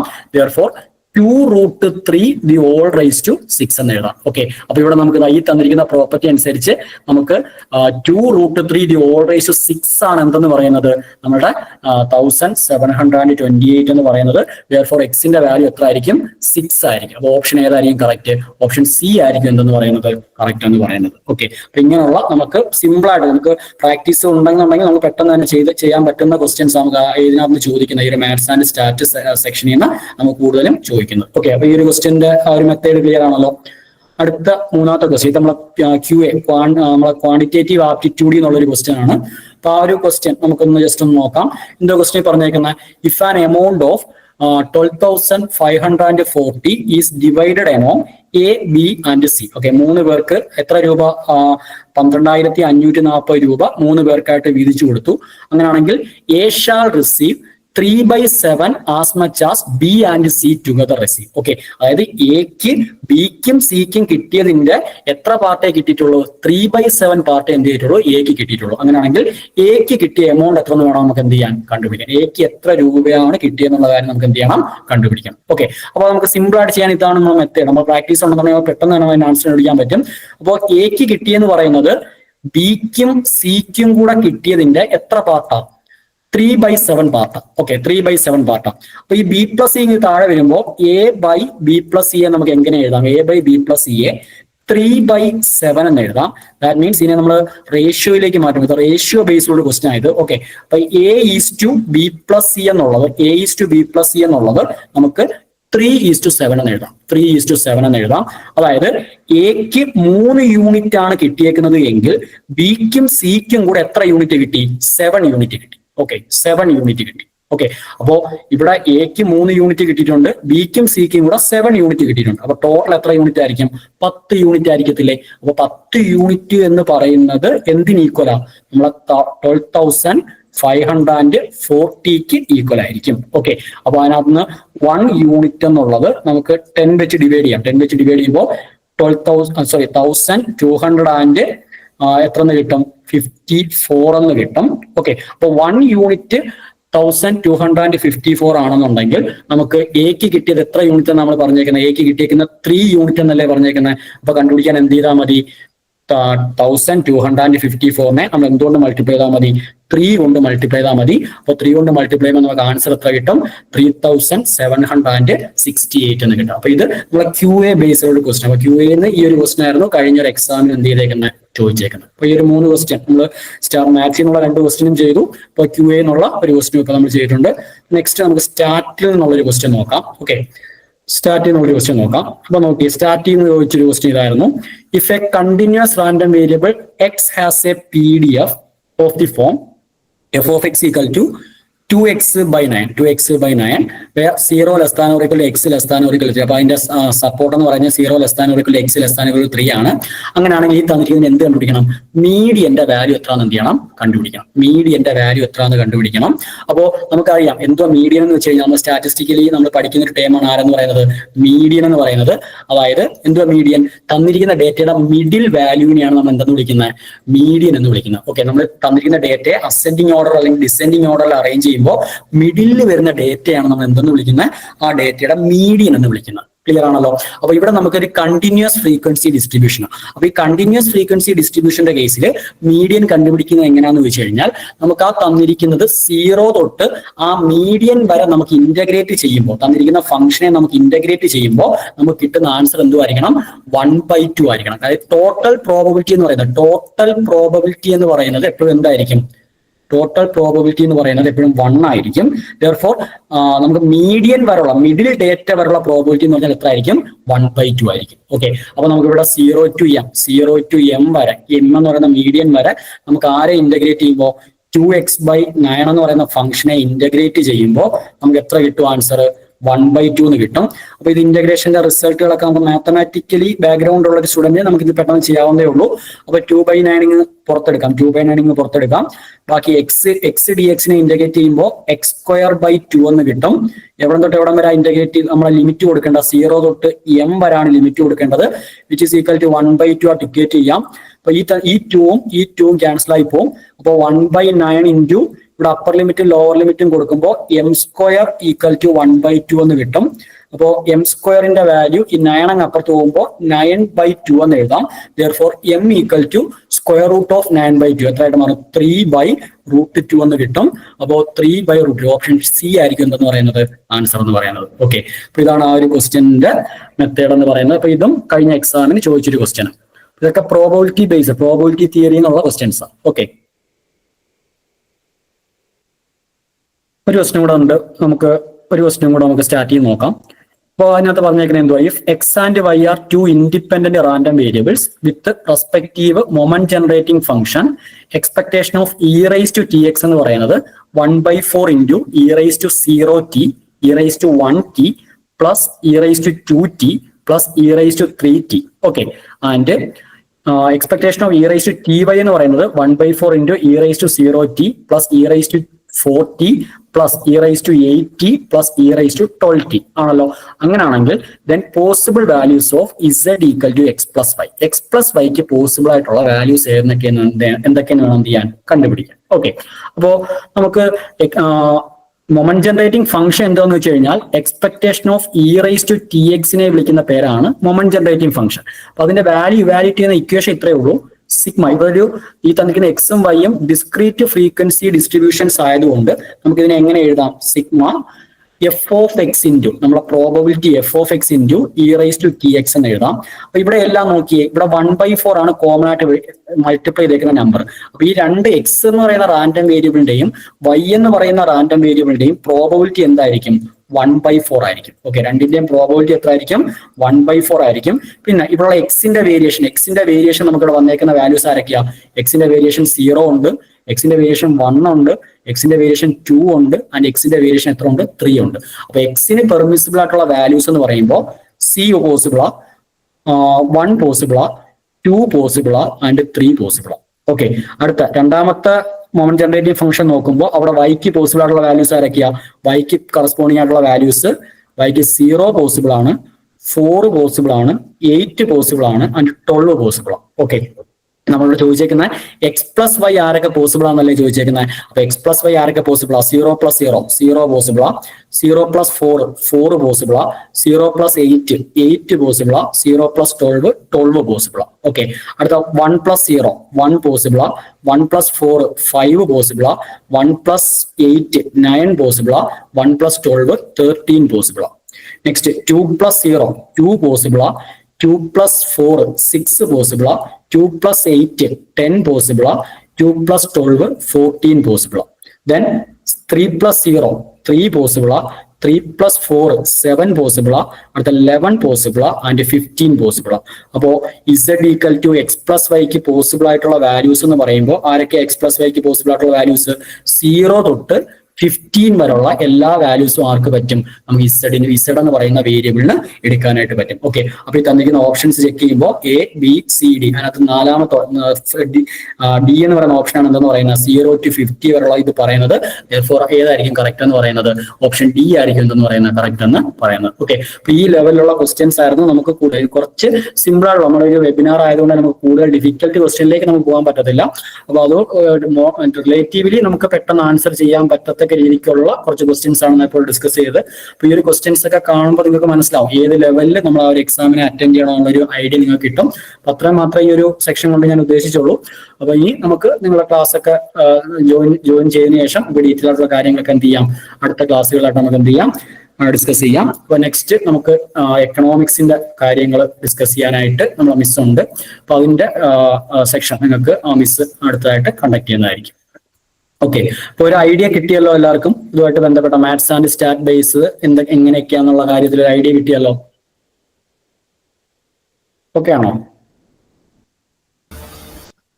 ഓക്കെ സാറേ, അപ്പോ നമ്മുടെ GK നമ്മൾ പറഞ്ഞു, സ്റ്റാറ്റിസ്റ്റിക്സും മാത്തമാറ്റിക്സും വളരെ ക്ലിയർ ആയിട്ട് തന്നെ നമ്മുടെ അനന്തു സാറ് അതിന്റെ പ്രീവിയസ് ചോദ്യങ്ങൾ വരെ വെച്ച് തന്നെ നമുക്ക് ഡീറ്റെയിൽഡ് ആയിട്ട് പറഞ്ഞു തന്നു. അപ്പൊ ഇനി അടുത്തതായിട്ട് നമുക്ക് എക്കണോമിക്സ് ആണ് നോക്കാനുള്ളത്. അപ്പൊ എക്കണോമിക്സിന്റെ ഡീറ്റെയിൽഡ് സിലബസും കാര്യങ്ങളൊക്കെ ആയിട്ട് നമ്മുടെ നൗഷീമിസ് ആണ് വരുന്നത്. അപ്പോൾ പലരും ഹാൻഡ് റൈസ് ചെയ്യുന്നതായിട്ട് കാണുന്നുണ്ട്. അപ്പൊ നിങ്ങളുടെ ഡൗട്ടുകൾ എന്താണെന്ന് നമ്മുടെ കമന്റ് ബോക്സിലായിട്ട് നിങ്ങൾക്ക് മെസ്സേജ് ചെയ്യാനുള്ള സൗകര്യമുണ്ട്. അതിൽ നിങ്ങൾ മെസ്സേജ് ആയിട്ട് അയക്കാൻ വേണ്ടി ശ്രമിക്കുക. ഇത്രയും പേരുള്ളത് കൊണ്ടാണ് നമ്മൾ വോയിസ് അലോ ചെയ്യാത്തത്. സുഖമായിട്ട് സെഷൻ പോകാൻ വേണ്ടിയിട്ടാണ്. അപ്പൊ എല്ലാവരും നമ്മുടെ മെസ്സേജിന്റെ ഓപ്ഷൻ പ്രയോജനപ്പെടുത്തുക.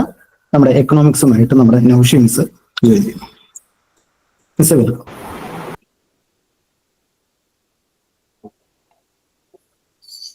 Okay, hello. Good evening, dears. Audible അല്ലേ?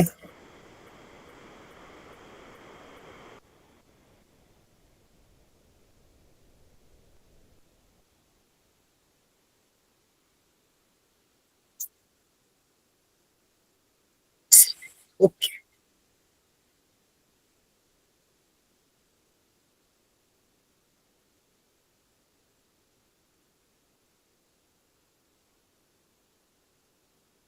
ഓക്കെ, സോ എൻ്റെ പേര് നൗഷി. ഞാനിവിടെ എക്കണോമിക്സ് സിലബസ് എക്സ്പ്ലെയിൻ ചെയ്യാനാണ് വന്നത്. സോ അനന്തു സാറ് നിങ്ങൾക്ക് സ്റ്റാറ്റിസ്റ്റിക്സ് ആൻഡ് എക്കണോമിക്സിന്റെ ഒരു ഡീറ്റെയിൽഡ് അനാലിസിസ് തന്നു അല്ലെ? ഒരു ഡീറ്റെയിൽഡ് അനാലിസിസ് തന്നെ സാറ് തന്നു. ഇനി എക്കണോമിക്സിന്റെ ഏരിയ ആണ് നമ്മൾ ഡീറ്റെയിൽ ആയിട്ട് അനലൈസ് ചെയ്യാൻ പോകുന്നത്. സോ 30 മാർക്സ് ആണ് നമുക്ക് റിസർച്ച് ഓഫീസർ എക്സാമിൽ എക്കണോമിക്സിൽ നിന്ന് വരുന്നത്. സോ ആദ്യം നമുക്ക് എക്കണോമിക്സ് സിലബസ് തന്നെ അനലൈസ് ചെയ്ത് തുടങ്ങാം. അതിനു മുന്നേ നമ്മൾ നേരത്തെ സാറ് പറഞ്ഞ പോലെ സ്റ്റാറ്റിസ്റ്റിക്കൽ അസിസ്റ്റന്റ് എക്സാമിനും എക്കണോമിക്സ് ഒരു സിലബസ് ആയിട്ട് വരുന്നുണ്ടായിരുന്നു. അപ്പം റിസർച്ച് അസിസ്റ്റന്റിൽ നമുക്ക് 2 യൂണിറ്റ് ഉള്ളൂ, യൂണിറ്റ് 1 ആൻഡ് യൂണിറ്റ് 2. 2 യൂണിറ്റ് ആണ് പഠിക്കാനായിട്ടുള്ളത്. പക്ഷെ സ്റ്റാറ്റിസ്റ്റിക്കൽ അസിസ്റ്റന്റിന് നമുക്ക് 5 യൂണിറ്റ് പഠിക്കാനുണ്ടായിരുന്നു. ഓക്കെ, 5 യൂണിറ്റ് ആയിരുന്നു നമുക്ക് പഠിക്കാനായിട്ടുള്ളത്. സോ ആ എക്സാമിന് കൃത്യമായി എക്കണോമിക്സ് കവർ ചെയ്തിട്ടുണ്ടെങ്കിൽ നിങ്ങൾക്ക് കുറച്ചും കൂടി ഈസി ആയിരിക്കും. കാരണം സിമിലർ ടോപ്പിക്സ് കുറെ വരുന്നുണ്ട്. നമുക്ക് ഇന്ത്യൻ ഇക്കോണമിനെ കുറിച്ചുള്ള ക്വസ്റ്റ്യൻസ് ആയിക്കോട്ടെ, മാക്രോ ഇക്കണോമിക്സിലെ നാഷണൽ ഇൻകം ഐഡന്റിറ്റീസ്, കേരള ഇക്കോണമിനെ കുറിച്ചിട്ടൊക്കെ സ്റ്റാറ്റിസ്റ്റിക്കൽ അസിസ്റ്റന്റ് എക്സാമിന് ഉണ്ടായിരുന്നു. സോ ആ എക്സാമിന് കൃത്യമായിട്ട് എക്കണോമിക്സ് പ്രിപ്പയർ ചെയ്തിട്ടുണ്ടെങ്കിൽ this will be easy for you. Okay, so നമുക്ക് ഡീറ്റെയിൽ ആയിട്ട് സിലബസ് ഒന്ന് നോക്കാം. സോ യൂണിറ്റ് 1 നിന്ന് നമുക്ക് 5ഓളം ടോപ്പിക്സ് ആണ് വരുന്നത്. സോ 5 ടോപ്പിക്സ് എന്ന് വെച്ച് കഴിഞ്ഞാൽ കാണുമ്പോൾ നമുക്ക് വളരെ ചെറുതായിട്ട് തോന്നാം. പക്ഷെ നമ്മൾ സിലബസ് ഒന്ന് ബ്രേക്ക് ഡൗൺ ചെയ്യുമ്പം നമുക്ക് ഒരുപാട് കാര്യങ്ങൾ കവർ ചെയ്യാനായിട്ടുണ്ട്. സോ ഓരോന്നും നമുക്ക് നോക്കാം. First one is planning and the case for decentralized planning in India and Kerala. എന്ന് വെച്ചാൽ എന്താണ്? അതായത് ഇന്ത്യയിൽ soon after independence planning evolve ചെയ്തു അല്ലെ? സോ പ്ലാനിങ് എങ്ങനെയൊക്കെയാണ് ഇവോൾവ് ചെയ്തത്? ആദ്യം എന്തായിരുന്നു? ആദ്യം സെൻട്രലൈസ്ഡ് പ്ലാനിങ് ആയിരുന്നു. അതായത് സെൻട്രൽ ഗവൺമെന്റിന്റെ അണ്ടറിൽ ആയിരുന്നു, സെൻട്രൽ ഗവൺമെന്റ് ആയിരുന്നു പ്ലാനിങ്ങിന് റോള് വഹിച്ചത്. പിന്നീട് അത് ഡീസെൻട്രലൈസ്ഡ് പ്ലാനിങ് ആയി മാറി. വാട്ട് ഇസ് ഡീസെൻട്രലൈസ്ഡ് പ്ലാനിങ് എന്ന് പറഞ്ഞു കഴിഞ്ഞാൽ? ഡീസെൻട്രലൈസ്ഡ് പ്ലാനിങ് എന്ന് പറഞ്ഞു കഴിഞ്ഞാൽ the power of planning is passed on or shared to central government. Central government-ലേക്ക് പ്ലാനിങ്ങിന്റെ പവർ ഷെയർ ചെയ്യുന്നു. പിന്നെ അത് കഴിഞ്ഞ് സ്റ്റേറ്റ് ഗവൺമെന്റിലേക്കും ലോവർ ബോഡീസ്, ലോക്കൽ ബോഡീസിലൊക്കെ ഷെയർ പാസ് ഓൺ ചെയ്യുന്നു. പവർ ഷെയർ ഓൺ ചെയ്യുന്നു. ഓക്കെ, അതാണ് ഡീസെൻട്രലൈസ്ഡ് പ്ലാനിങ് എന്ന് ഉദ്ദേശിക്കുന്നത്. So decentralized planning in India and Kerala നമ്മൾ കൃത്യമായിട്ട് പഠിക്കേണ്ടതുണ്ട്. ഓക്കെ, പിന്നെ പ്ലാനിംഗ് എന്ന് പറയുമ്പോൾ നമുക്ക് 5-year പ്ലാൻസ് വരും. സോ 5-year പ്ലാൻസ് വരുമ്പം അവിടെ പ്ലാനിംഗ് കമ്മീഷനെ കുറിച്ച് പഠിക്കണം. സോ പ്ലാനിംഗ് കമ്മീഷൻ ഏത് ഇയറിലാണ് ഇവോൾവ് ചെയ്തത്, അതിന്റെ ഫങ്ഷൻസ് എന്തൊക്കെയാണ് ഒക്കെ പഠിക്കണം. പിന്നെ 5-year പ്ലാൻസ് ആണ് ഒരു ഇമ്പോർട്ടന്റ് ഏരിയ എന്ന് പറയുന്നത്. അത് കമ്മിങ് വരുന്നുണ്ട്, അടുത്തൊരു ഏരിയയിൽ യൂണിറ്റിൽ തന്നെ വരുന്നുണ്ട്. സോ ഞാൻ ആ സമയത്ത് പറയാം. അടുത്തൊരു ടോപ്പിക് ആണ് പഞ്ചായത്ത് രാജ് എന്ന് പറയുന്നത്. Panchayat raj is part of decentralized planning. Decentralized പ്ലാനിങ്ങിന്റെ ഭാഗമായിട്ടാണ് പഞ്ചായത്തി രാജ് ഇൻസ്റ്റിറ്റ്യൂഷൻസ് വന്നത്. ഓക്കെ, സോ അതിനെ കുറിച്ച് പഠിക്കണം. ഏത് അമെന്റ്മെന്റിലൂടെയാണ് പഞ്ചായത്തി രാജ് ഇൻസ്റ്റിറ്റ്യൂഷൻസ് വന്നത് ഒക്കെ നമ്മൾ പഠിക്കേണ്ടതായിട്ടുണ്ട്. അടുത്തൊരു ഇമ്പോർട്ടന്റ് ഏരിയ ആണ് ഫിനാൻസ് കമ്മീഷൻ. നമ്മൾ സ്റ്റാറ്റിസ്റ്റിക്കൽ അസിസ്റ്റന്റ് എക്സാമിനും പഠിച്ചിരുന്നു. ഫിനാൻസ് കമ്മീഷൻ ഏത് ആർട്ടിക്കിൾ ത്രൂ ആണ് വന്നിട്ടുള്ളത്? പിന്നെ ഏത് ആർട്ടിക്കിൾ ആണ്? ഇനി ഐഡിയ ആരെങ്കിലും?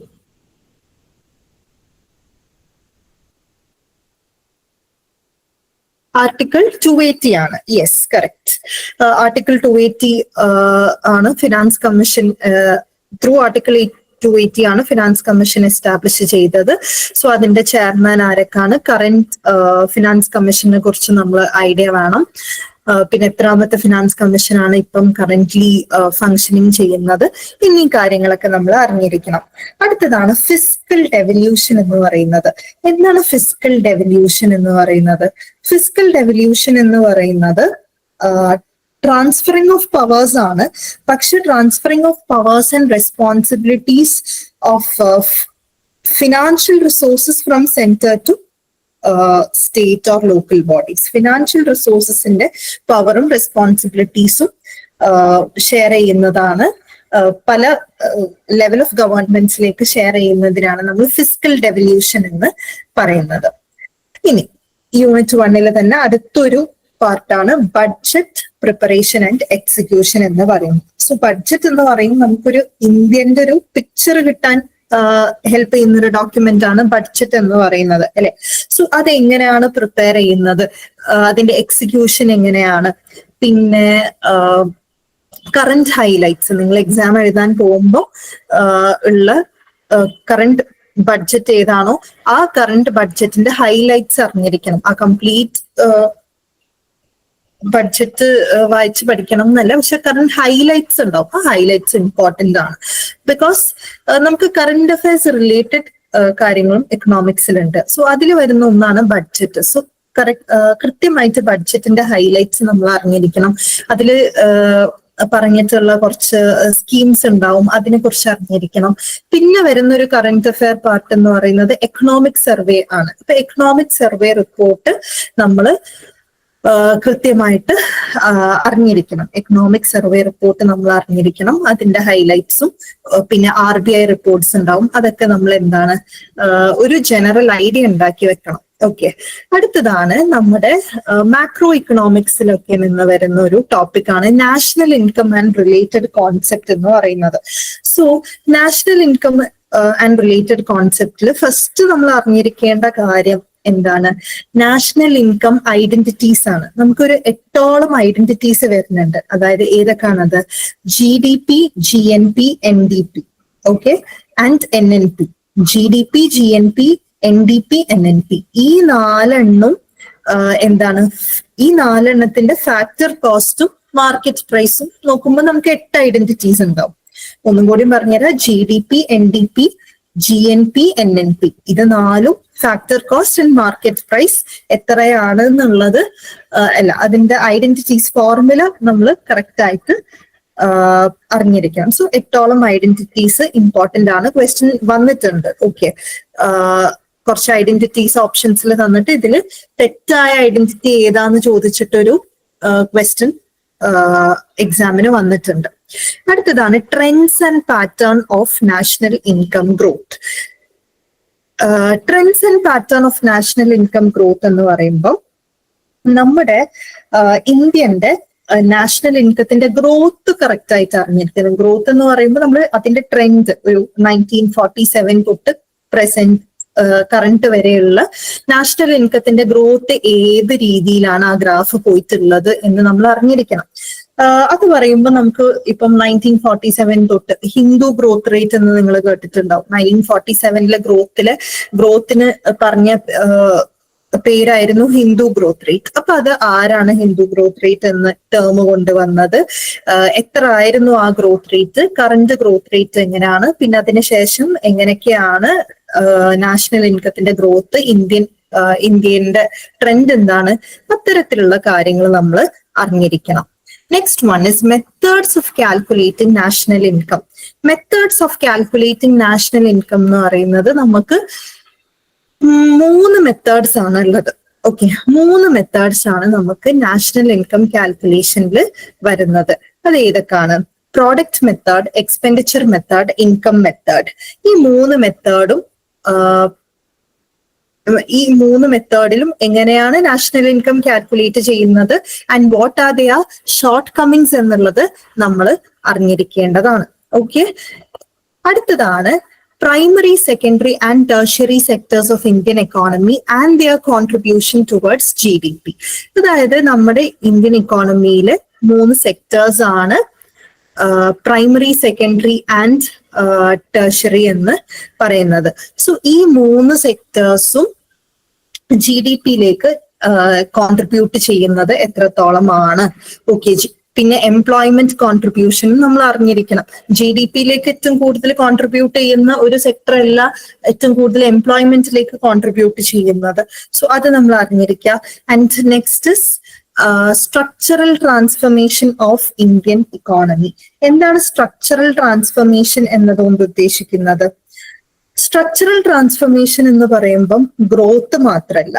Okay, growth and structural transformation is something different. അതായത് സ്ട്രക്ചറൽ ട്രാൻസ്ഫർമേഷൻ എന്ന് പറയുമ്പം GDP-ന്റെ ഗ്രോത്തും അതോടൊപ്പം തന്നെ സെക്ടേഴ്സിന്റെ, അതായത് shift of the labour and capital from low productive sectors like primary to high productive sectors like manufacturing sectors and tertiary sectorലേക്ക് ഒരു ഷിഫ്റ്റ് ഉണ്ടാവും. ഓക്കെ, സോ ആ ഷിഫ്റ്റിനെയാണ് നമ്മൾ ബേസിക്കലി, ആ shift actually leads to overall economic growth and will increase the productivity and will increase the high standard of living. So ഈ ഒരു ചേഞ്ചിനെയാണ്, ഈ ഒരു shift of labour and capital to from low productive sector to high productive sector actually shows the structural transformation of Indian economy. So അത് എങ്ങനെയൊക്കെയാണ് ആ structural transformation Indian ഇക്കോണമിന്റെ ഉണ്ടായത് എന്ന് നമ്മൾ കൃത്യമായിട്ട് അറിഞ്ഞിരിക്കണം. അടുത്തതാണ് composition of state domestic product of Kerala. നമ്മൾ GDP-നെ കുറിച്ച് പറഞ്ഞു അല്ലെ, GDP-യിലേക്ക് പല സെക്ടേഴ്സും കോൺട്രിബ്യൂട്ട് ചെയ്യുന്നത് അറിയണം എന്ന് പറഞ്ഞു. ദാറ്റ് വാസ് ഇന്ത്യൻ്റെതാണല്ലോ നമ്മൾ GDP എന്ന് ഉദ്ദേശിക്കുന്നത്. ഇവിടെ state domestic product of Kerala പറയുമ്പോൾ കേരളത്തിൻ്റെതാണ് ഉദ്ദേശിക്കുന്നത്. ഓക്കെ, സോ നമ്മൾ മനസ്സിലാക്കണം, നമ്മളെ സിലബസിൽ കേരള PSC എക്സാം ആയതുകൊണ്ട് തന്നെ ഇന്ത്യന്റെ ഒപ്പം കേരളത്തിന്റെ കാര്യവും എന്താണ് വളരെയധികം ഇമ്പോർട്ടന്റ് ആയിട്ട് വരുന്നുണ്ട് എന്നുള്ള കാര്യമാണ്. ഓക്കെ, സോ കേരള ഇക്കോണമി നമ്മൾ ഇൻ ഡീറ്റെയിൽ പഠിക്കേണ്ടതായിട്ടുണ്ട്. അടുത്തൊരു ഏരിയ ആണ് success and failures of planning in India. So success and failures of planning in ഇന്ത്യയിലാണ് നമ്മൾ 5-year പ്ലാൻസ് വരുന്നത്.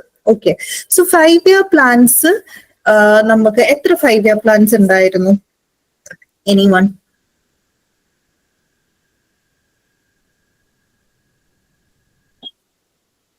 12 5-year plans, yes. So 1951 തൊട്ട് ഫസ്റ്റ് 5-year പ്ലാന്റെ പീരിയഡ് എന്ന് പറയുന്നത് 1951 to 56 ആണ്. അത് തൊട്ട് വി ഹാവ് 2012 തൊട്ട് 2017 വരെ ഉള്ളതാണ് ലാസ്റ്റ് 12th 5-year പ്ലാൻ എന്ന് പറയുന്നത്. യെസ്, സോ നമുക്ക് 12 5-year പ്ലാൻസ് ആയിരുന്നു ഉള്ളത്. സോ കൃത്യമായിട്ട് ഓരോ 5-year പ്ലാൻസിന്റെയും ഒബ്ജക്റ്റീവ്സ് എന്താണെന്ന് നിങ്ങൾ അറിഞ്ഞിരിക്കണം. ഒബ്ജക്റ്റീവ് ബേസ്ഡ് ക്വസ്റ്റ്യൻ വന്നിട്ടുണ്ട്. ആൻഡ് പിന്നെ ഓരോ പ്ലാൻ പീരിയഡിന്റെയും അച്ചീവ്മെന്റ്സ്, എന്തൊക്കെ അച്ചീവ്മെന്റ്സ് ആണ് ആ പ്ലാൻ പീരിയഡിൽ ഉണ്ടായത്, എന്തൊക്കെയാണ് ഫോക്കസ് ഏരിയ എന്തായിരുന്നു, അതൊക്കെ കൃത്യമായിട്ട് അറിഞ്ഞിരിക്കണം. And what by the success, ഓരോ പ്ലാനിലും സക്സസ് ഉണ്ടായിട്ടുണ്ട്, ഫെയിലിയേഴ്സ് ഉണ്ടായിട്ടുണ്ട്. സോ അതൊക്കെ കറക്റ്റ് ആയിട്ട് നമ്മൾ ഓരോ പ്ലാൻ പീരിയഡും പഠിക്കേണ്ടതാണ്. കാരണം മാച്ച് ദ ഫോളോയിങ് ഒക്കെ ആയിട്ട് ഒരുപാട് പ്ലാനും അതിന്റെ ഒബ്ജക്റ്റീവ്സ് അല്ലെങ്കിൽ പ്ലാൻ അതിന്റെ ഫോക്കസ് ഏരിയ ഒക്കെ ചോദിക്കാറുണ്ട്. ഓക്കെ, പിന്നെ പ്ലാനിംഗ് കമ്മീഷനെ റീപ്ലേസ് ചെയ്തുകൊണ്ട് വേറൊരു ബോഡി വന്നു. അത് ഏതായിരുന്നു? പ്ലാനിംഗ് കമ്മീഷൻ റീപ്ലേസ് ചെയ്തു. 2015 പുതിയൊരു ബോഡി വന്നു, that is NITI Aayog. Yes good. So NITI Aayog ആണ് അടുത്തൊരു ബോഡി ആയിട്ട് പ്ലാനിങ്ങിൽ വന്നത്, which replaced planning commission in 2015. Okay, so അതിനെ കുറിച്ച് പഠിക്കാം. പിന്നെ ഓൾട്ടർനേറ്റീവ്സ് ടു പ്ലാന്റ് ഡെവലപ്മെന്റിന് ആയിട്ട് എന്തൊക്കെ ഓൾട്ടർനേറ്റീവ്സ് ആണ് ഉള്ളത് എന്നും കൂടി നമ്മൾ അറിഞ്ഞിരിക്കണം. So this is all about the first unit. Unit 1-ൽ നിന്ന് നമുക്ക് പഠിക്കാനുള്ള 5 ഏരിയാസ് ഇതാണ്. ഇത് ഞാൻ പറഞ്ഞപ്പോൾ നിങ്ങൾക്ക് ക്ലാരിറ്റി കിട്ടിയെന്ന് വിചാരിക്കുന്നു. എന്തെങ്കിലും ഡൗട്ട് ഈ യൂണിറ്റിൽ നിങ്ങൾക്ക് ചോദിക്കാനുണ്ടെങ്കിൽ ചോദിക്കാം. I hope the unit 1 is clear. നമ്മൾ ഓരോന്നും ബ്രേക്ക് ഡൗൺ ചെയ്ത് പോയിട്ടുണ്ട്. അടുത്തത് നമുക്കുള്ളത് യൂണിറ്റ് 2 ആണ്. ഓക്കെ, സോ യൂണിറ്റ് 2 എന്ന് പറയുമ്പം കേരള ഇക്കോണമിയും അതുപോലെ തന്നെ ഇന്ത്യ ഇക്കോണമിയും ആഡ് ചെയ്തിട്ടുള്ള കുറച്ച് കാര്യങ്ങളുണ്ട്. അതിൽ first one is demographical trends and patterns in India and as well as Kerala. So എന്താണ് ഈ ഡെമോഗ്രാഫിക്കൽ ട്രെൻഡ്സ് എന്ന് പറയുമ്പോൾ? Demographical trends means it includes birth rate, death rate, infant mortality rate, പിന്നെ എഡ്യൂക്കേഷൻ, ഹെൽത്ത് റിലേറ്റഡ് ആയിട്ടുള്ള indicators ഒക്കെ ഇതിൽ ഉൾപ്പെടുന്നതാണ് ഡെമോഗ്രാഫിക്കൽ trends. So trend എന്ന് പറയുമ്പോൾ എന്താണ്? നമ്മൾ ഒരു വർഷത്തിന്റെ മാത്രമാണോ? അല്ല, നമ്മളൊരു നമ്മുടെ 1947 സൂൺ ആഫ്റ്റർ ഇൻഡിപെൻഡൻസ് തൊട്ട് കറന്റ് വരെ എന്താണ് ഈ birth rate, death rate, infant mortality rate ഒക്കെ ഇൻക്രീസിങ് ആണോ ഡിക്ലൈനിങ് ആണോ? ആ ട്രെൻഡ് കറക്റ്റ് ആയിട്ട് നമ്മൾ ഇന്ത്യൻ്റെതും ആസ് വെൽ ആസ് കേരളൻ്റെതും മനസ്സിലാക്കി വെക്കണം എന്നുള്ളതാണ്. അടുത്തതാണ് poverty, unemployment and inflation in India. India നേരിടുന്ന 3 പ്രധാനപ്പെട്ട പ്രശ്നങ്ങളെ കുറിച്ചാണ് അടുത്തത് പറയുന്നത്. So poverty, unemployment and inflation ആണ്. ഈ 3 പ്രോബ്ലംസിന്റെ കോസസ് എന്താണ്, അത് എങ്ങനെ ഇക്കോണമീനെ ഇഫക്റ്റ് ചെയ്യുന്നു, ഇന്ത്യൻ ഇക്കോണമീനെ ഇഫക്റ്റ് ചെയ്യുന്നു എന്നീ കാര്യങ്ങൾ മനസ്സിലാക്കി വെക്കണം. ഓക്കെ, പിന്നെ നമ്മൾ ഓരോ പ്രോബ്ലത്തിന്റെയും മെഷേഴ്സ് റിലേറ്റഡ് കാര്യങ്ങളും സ്കീം റിലേറ്റഡുമാണ് പഠിക്കുന്നത്. എന്താണ് ഈ ഉദ്ദേശം എന്ന് പറഞ്ഞാൽ, പോവർട്ടിന്റെ ഒരു poverty is a problem, right? So അതിനെ അലിവിയേറ്റ് ചെയ്യാനുള്ള മെഷേഴ്സ് നമ്മൾ അറിഞ്ഞിരിക്കണം. സോ പോവർട്ടി അലിവേഷൻ സ്കീംസ് വന്നിട്ടുണ്ട്. ഇന്ത്യൻ ഗവൺമെന്റ് ഒരുപാട് സ്കീംസ് കൊണ്ടുവന്നിട്ടുണ്ട്. സോ ഓരോ സ്കീമും നമ്മൾ അറിഞ്ഞിരിക്കണം. MGNREGA കുറിച്ച് ക്വസ്റ്റ്യൻസ് വരാറുണ്ട്. അത്തരത്തിൽ ഒരുപാട് സ്കീംസ് ഉണ്ട്.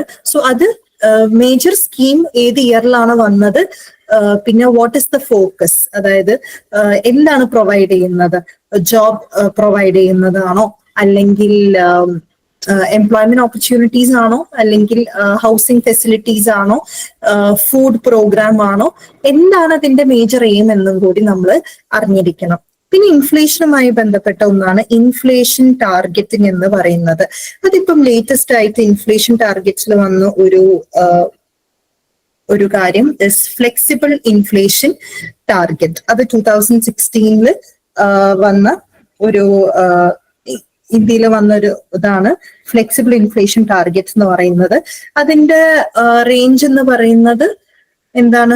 4+or-2 ആണ്. ഓക്കെ, 4 +or-2 ആണ്. +or-2 ആണ് ടോളറൻസ് ബാൻഡ് എന്ന് പറയുന്നത്. ദാറ്റ് മീൻസ് ഒരു 2 to 6% വരെ ഇൻഫ്ലേഷൻ പോവാനായിട്ട് പറ്റും. Yes, correct. 2 to 6% വരെ ഇൻഫ്ലേഷൻ പോവാനായിട്ട് പറ്റും. സോ അതൊക്കെ നമ്മൾ ഇൻ ഡീറ്റെയിൽ ക്ലാസ്സസിൽ പഠിക്കുന്നതായിരിക്കും. Then comes educated unemployment.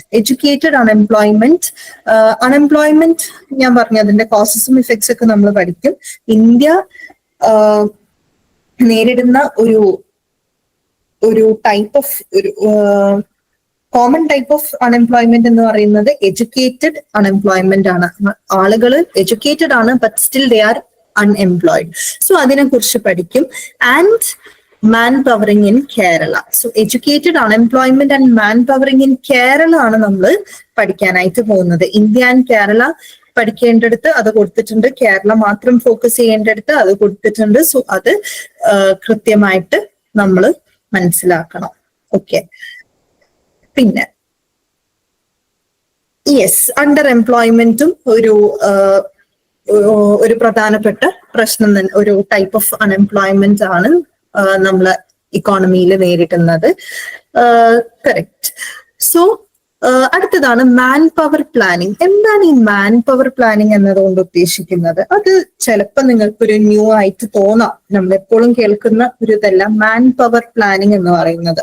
വളരെ സിമ്പിൾ ആക്കി പറഞ്ഞുതരാണെങ്കിൽ ഇറ്റ് ഇസ് എഡ്യൂക്കേഷന് കൊടുക്കുമ്പോൾ തന്നെ, എഡ്യൂക്കേഷൻ പ്രൊവൈഡ് ചെയ്യുമ്പോൾ തന്നെ ജോബ് ഓപ്പർച്യൂണിറ്റീസ് പ്രൊവൈഡ് ചെയ്യാനുള്ള പ്ലാനിങ് നടത്തുക എന്നുള്ളതാണ് എഡ്യൂക്കേഷൻ.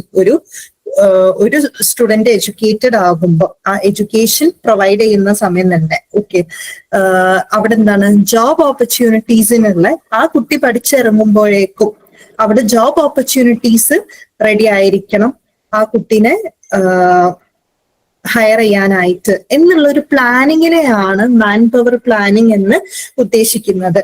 ദാറ്റ് ഈസ് ഒരു ഡെഫിനിഷൻ പോലെ പറയുകയാണെങ്കിൽ it is A process of forecasting. ഒരു എന്തിനെ ഫോർകാസ്റ്റ് ചെയ്യുന്നു? Process of forecasting and organisations future human resource needs. ഒരു ഓർഗനൈസേഷന്റെ ഫ്യൂച്ചറിലേക്ക് എത്ര ഹ്യൂമൻ റിസോഴ്സസ് ആവശ്യമുണ്ട് എന്നൊരു ഫോർകാസ്റ്റ് നടത്തുന്നു. ആൻഡ് എന്താണ് എൻഷുർ ചെയ്യുന്നത്? എൻഷുർ ചെയ്യുന്നത് is there right number of employees. ആ ഒരു ഓർഗനൈസേഷന് റൈറ്റ് നമ്പർ ഓഫ് എംപ്ലോയീസ് കിട്ടുന്നുണ്ടോ, പിന്നെ റൈറ്റ് നമ്പർ ഓഫ് പൊസിഷൻസിലേക്ക് ആളുകളെ, എംപ്ലോയീസിനെ കിട്ടുന്നുണ്ടോ, റൈറ്റ് സ്കില്ലുള്ള ആളുകളെ എടുക്കാൻ പറ്റുന്നുണ്ടോ, in order to at the right time, ആ ഗോൾ മീറ്റ് ചെയ്യാൻ റൈറ്റ് ടൈമിൽ ആളുകൾ കിട്ടുന്നുണ്ടോ, അതിനനുസരിച്ച് എഡ്യൂക്കേഷൻ കൊടുക്കണം. സോ ആ ഒരു പ്ലാനിങ്ങിനെയാണ് മാൻ പവർ പ്ലാനിങ് എന്ന് പറയുന്നത്. I hope the concept clear ആയെന്ന് വിചാരിക്കുന്നു. അടുത്തതാണ് ഓർഗനൈസ്ഡ് ആൻഡ് അൺഓർഗനൈസ്ഡ് സെക്ടേഴ്സ്. അടുത്തതാണ് organised and unorganised sectors in India and Kerala. So നമ്മുടെ ജോബ് മാർക്കറ്റിൽ അല്ലെങ്കിൽ ജോബ് സെക്ടറിൽ വരുന്ന രണ്ട് കാറ്റഗറിയാണ് ഓർഗനൈസ്ഡ് സെക്ടറും അൺഓർഗനൈസ്ഡ് സെക്ടറും, ഇന്ത്യയിലും കേരളത്തിലും. അത് പ്രത്യേകം ക്ലാസിഫൈ ചെയ്തിട്ട് നമ്മൾ പഠിക്കണം. സോ എന്താണ് ഓർഗനൈസ്ഡ് സെക്ടർ, എന്താണ് അൺഓർഗനൈസ്ഡ് സെക്ടർ എന്നൊക്കെ നമ്മൾ ഇൻ ഡീറ്റെയിൽ പഠിക്കാം. അടുത്തതാണ് internal and external migration. Internal and external migration എന്ന് പറയുമ്പോൾ അതിലാണ് ഇമിഗ്രേഷൻ, എമിഗ്രേഷൻ, പിന്നെ ഇൻ മൈഗ്രേഷൻ, ഔട്ട് മൈഗ്രേഷൻ എന്ന കോൺസെപ്റ്റ്സ് ഒക്കെ നമ്മൾ ഡീൽ ചെയ്യാനായിട്ട് പോകുന്നത്. Next one is casualization of employment. What do you mean by casualization of employment? Casualization എന്ന് പറഞ്ഞു കഴിഞ്ഞാൽ ഒരു പെർമനന്റ് ജോബിൽ നിന്ന്, ഒരു സ്റ്റേബിൾ ആയിട്ടുള്ള പെർമനന്റ് ജോബിൽ നിന്ന് ഒരു ടെമ്പററി പൊസിഷനിലേക്ക് മാറുന്നു. മോർ ലൈക്ലി പറയുകയാണെങ്കിൽ ഒരു ഓർഗനൈസ്ഡ് സെക്ടറിൽ നിന്ന് അൺഓർഗനൈസ്ഡ് സെക്ടറിലേക്കുള്ള ഒരു മാറ്റത്തിനെയാണ് നമ്മൾ കാഷ്വലൈസേഷൻ ഓഫ് എംപ്ലോയ്മെന്റ് എന്ന് പറയുന്നത്. അടുത്തതാണ് labour welfare measures and labour market reforms. So ലേബറിനെ സപ്പോർട്ട് ചെയ്യാനായിട്ടുള്ള ലേബർ വെൽഫെയർ മെഷേഴ്സും ലേബർ മാർക്കറ്റിൽ വരുന്ന റിഫോംസും, ഈ രണ്ട് കാര്യങ്ങളും നമ്മൾ അറിഞ്ഞിരിക്കണം. സോ ഇത്രയുമാണ് നമുക്ക് എക്കണോമിക്സിലെ റിസർച്ച് ഓഫീസർ എക്സാമിന് വരുന്ന സിലബസ് എന്ന് പറഞ്ഞു കഴിഞ്ഞാൽ. സോ 8ഓളം ടോപ്പിക്സ് ആണ്. യൂണിറ്റ് 1ൽ നിന്ന് 5 ടോപ്പിക്സ്, യൂണിറ്റ് 2ൽ നിന്ന് 3 ടോപ്പിക്സ്, 8 ടോപ്പിക്സ് ആണ് വരുന്നത്. ബട്ട് നമ്മൾ ബ്രേക്ക് ഡൗൺ ചെയ്യുമ്പം വളരെ ഡീറ്റെയിൽ ആയിട്ട്, വളരെ കുറച്ചൊരു വാസ്റ്റ് ആയിട്ട് നമ്മൾ പഠിക്കേണ്ടതായിട്ടുണ്ട്. സോ ഐ ഹോപ്പ് സിലബസ് നിങ്ങൾക്ക് ക്ലിയർ ആണെന്ന് വിചാരിക്കുന്നു. എന്തെങ്കിലും ഉണ്ടെങ്കിൽ നിങ്ങൾക്ക് ഇപ്പം ചോദിക്കാം. ഇനി ഞാൻ കുറച്ച് എക്കണോമിക്സ് സ്പെസിഫിക് ടിപ്സ് പറഞ്ഞുതരാം. നമുക്ക് സ്കോർ ചെയ്യാനായിട്ടുള്ള കുറച്ച് എക്കണോമിക് സിലബസ് സ്പെസിഫിക് ആയിട്ടുള്ള കുറച്ച് ടിപ്സ് പറഞ്ഞു തരാം. ഇപ്പൊ നമ്മൾ ഒരുപാട് കാര്യങ്ങൾ സിലബസിൽ പറഞ്ഞു അല്ലെ. സോ ഓരോ കാര്യത്തിന്റെ കോൺസെപ്റ്റ് നമ്മൾ കൃത്യമായിട്ട് അറിഞ്ഞിരിക്കണം. കോൺസെപ്റ്റ് അറിഞ്ഞിരിക്കണം, ഫാക്ട് അറിഞ്ഞിരിക്കണം, അതിനെ എങ്ങനെ അപ്ലൈ ചെയ്യാനുള്ള ആപ്ലിക്കേഷൻ അപ്രോച്ച് അറിഞ്ഞിരിക്കണം എന്ന് വെച്ച് കഴിഞ്ഞാൽ, ഫോർ എക്സാമ്പിൾ 5 ഇയർ പ്ലാൻസ് ആണെന്ന് വിചാരിക്കുക. സോ കോൺസെപ്റ്റ് എന്ന് പറയുന്നത് planning started with the 5 year plans എന്നുള്ളതാണ്. ദാറ്റ് ഇസ് ഗവൺമെന്റ് ഗ്രോത്തും എംപ്ലോയ്മെന്റ് ഡെവലപ്മെന്റിനൊക്കെ വേണ്ടിയിട്ട് ടാർഗറ്റ് സെറ്റ് ചെയ്തു. സോ അതാണ് കോൺസെപ്റ്റ് എന്ന് പറയുന്നത്. ഫാക്ട് എന്ന് പറയുന്നത് എന്താണ്?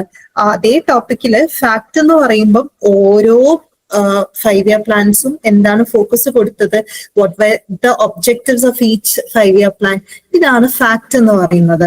ഇത് അപ്ലൈ ചെയ്യുമ്പോൾ എന്താണ്, ആപ്ലിക്കേഷൻ ലെവലിലേക്ക് വരുമ്പം ഓരോ പ്ലാനും, ഫോർ എക്സാമ്പിൾ ആപ്ലിക്കേഷൻ ലെവൽ എന്ന് പറയുമ്പോൾ അതാണ് ഒരു ക്വസ്റ്റ്യൻ ലെവലിലേക്ക് വരുന്നത്. That is which of the following was major priority of first 5-year plan അല്ലെങ്കിൽ സെക്കൻഡ് 5-year പ്ലാൻ എന്നൊരു ക്വസ്റ്റ്യൻ വേണമെങ്കിൽ വരാം. എന്നിട്ട് ഓപ്ഷൻസ് ആയിട്ട് അഗ്രികൾച്ചർ ആണോ, അല്ലെങ്കിൽ ഇൻഡസ്ട്രി ആണോ, അല്ലെങ്കിൽ ഡിഫൻസ് ആണോ, IT ആണോ ഫസ്റ്റ് 5-year പ്ലാന് ഇമ്പോർട്ടൻസ് കൊടുത്തത്. അവിടെയാണ് ആപ്ലിക്കേഷൻ അപ്രോച്ച് വരുന്നത്.